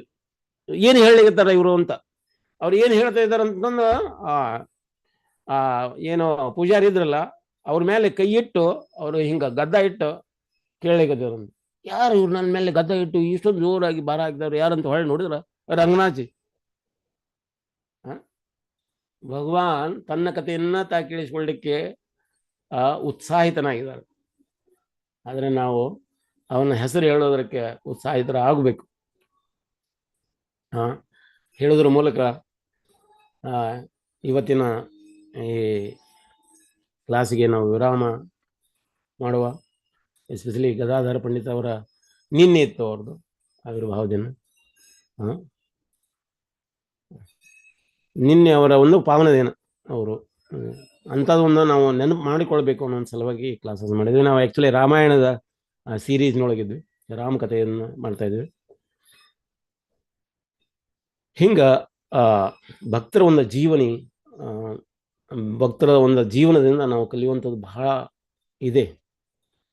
ಸ್ವತಃ ಭಗವಾನ್ ಭಕ್ತನಾಗಿ ಬಂದು ಯಾರ ಒಂದು ಇದನ್ನು ಕಲೀಲಿಕ್ಕೆ ಪ್ರಯತ್ನ ಮಾಡ್ತಾ ಇದ್ದಾರ, ರಾಧಾರಾಣಿಯ ಒಂದು ಭಾವ ಹೇಗಿದೆ ಅಂತ ಅದನ್ನು ಕಲೀಲಿಕ್ಕೆ ಸ್ವತಃ ಚೈತನ್ಯ ಮಹಾಪ್ರಭುಗಳು ಬಂದರು. ರಾಧಾರಾಣಿ ಕೂಡ ಈಗ ಗದಾಧರ ಪಂಡಿತರಾಗಿ ಬಂದಿದ್ದಾರೆ. ಅವ್ರದ್ದು ಚೈತನ್ಯ ಮಹಾಪ್ರಭುಗಳ ಪೂರ ಅವರ ಹೋಲ್ ಅಂಡ್ ಸೋಲ್ ಏನೆಲ್ಲ ನಿತ್ಯ ಕ್ರಿಯೆಗಳದಾವ ಅದಕ್ಕೆ ಎಲ್ಲದಕ್ಕೂ ಸಪೋರ್ಟ್ ಆಗಿ ನಿಂತ್ಕೊಂಡು ಯಾರು ಗದಾಧರ ಪಂಡಿತ್.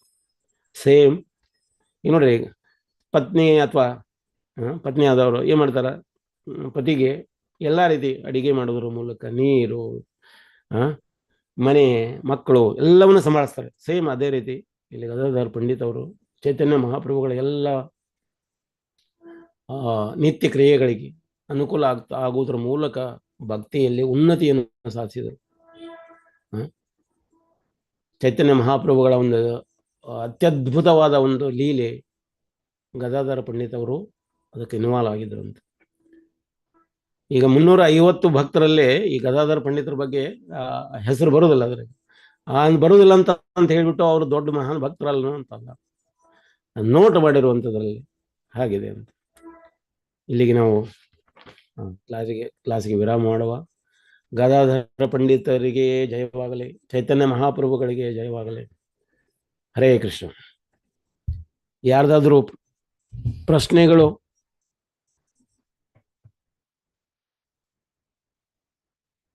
ಹರೇ ಕೃಷ್ಣ.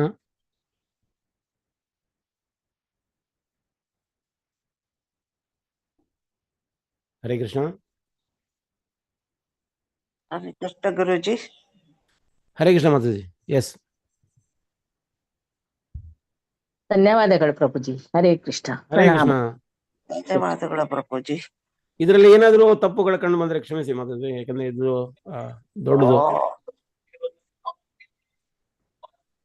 ಯಾರ್ದಾದ್ರು ಟೀಕಾ ಟಿಪ್ಪಣಿ ಪ್ರಶ್ನೆಗಳು?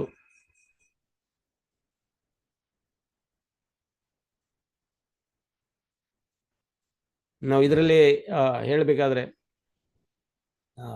ಲೋಪದೋಷಗಳು ಕಂಡ್ರೆ ಕ್ಷಮಿಸಿ. ಹರೇ ಕೃಷ್ಣ. ಯಾಕಂದ್ರೆ ಇದು ನಮ್ಮ ಜೀವನನ ಬದಲು ಮಾಡಲಿ ಅನ್ನುವಂಥದ್ದು ಉದ್ದೇಶ. ಪ್ರಭುಪಾದವರು ಅದರ ಸಲುವಾಗಿ ಇದನ್ನು ವಿಶ್ವಾದ್ಯಂತ ಸಂಸ್ಥೆಗಳನ್ನು ಸ್ಥಾಪನೆ ಮಾಡಿ ಇದನ್ನು ಫ್ರೀ ಆಗಿ ಕೊಟ್ಟರು. ಭಾಗವತಂ ಕ್ಲಾಸ್ ನೋಡ್ರಿ, ಅನೇಕರು ಈ ಭಾಗವತಂ ಕ್ಲಾಸ್ ಮಾಡಲಿಕ್ಕಿನ ಬಹಳಷ್ಟು ಅಮೌಂಟನ್ನು ತಗೊಳ್ತಾರೆ.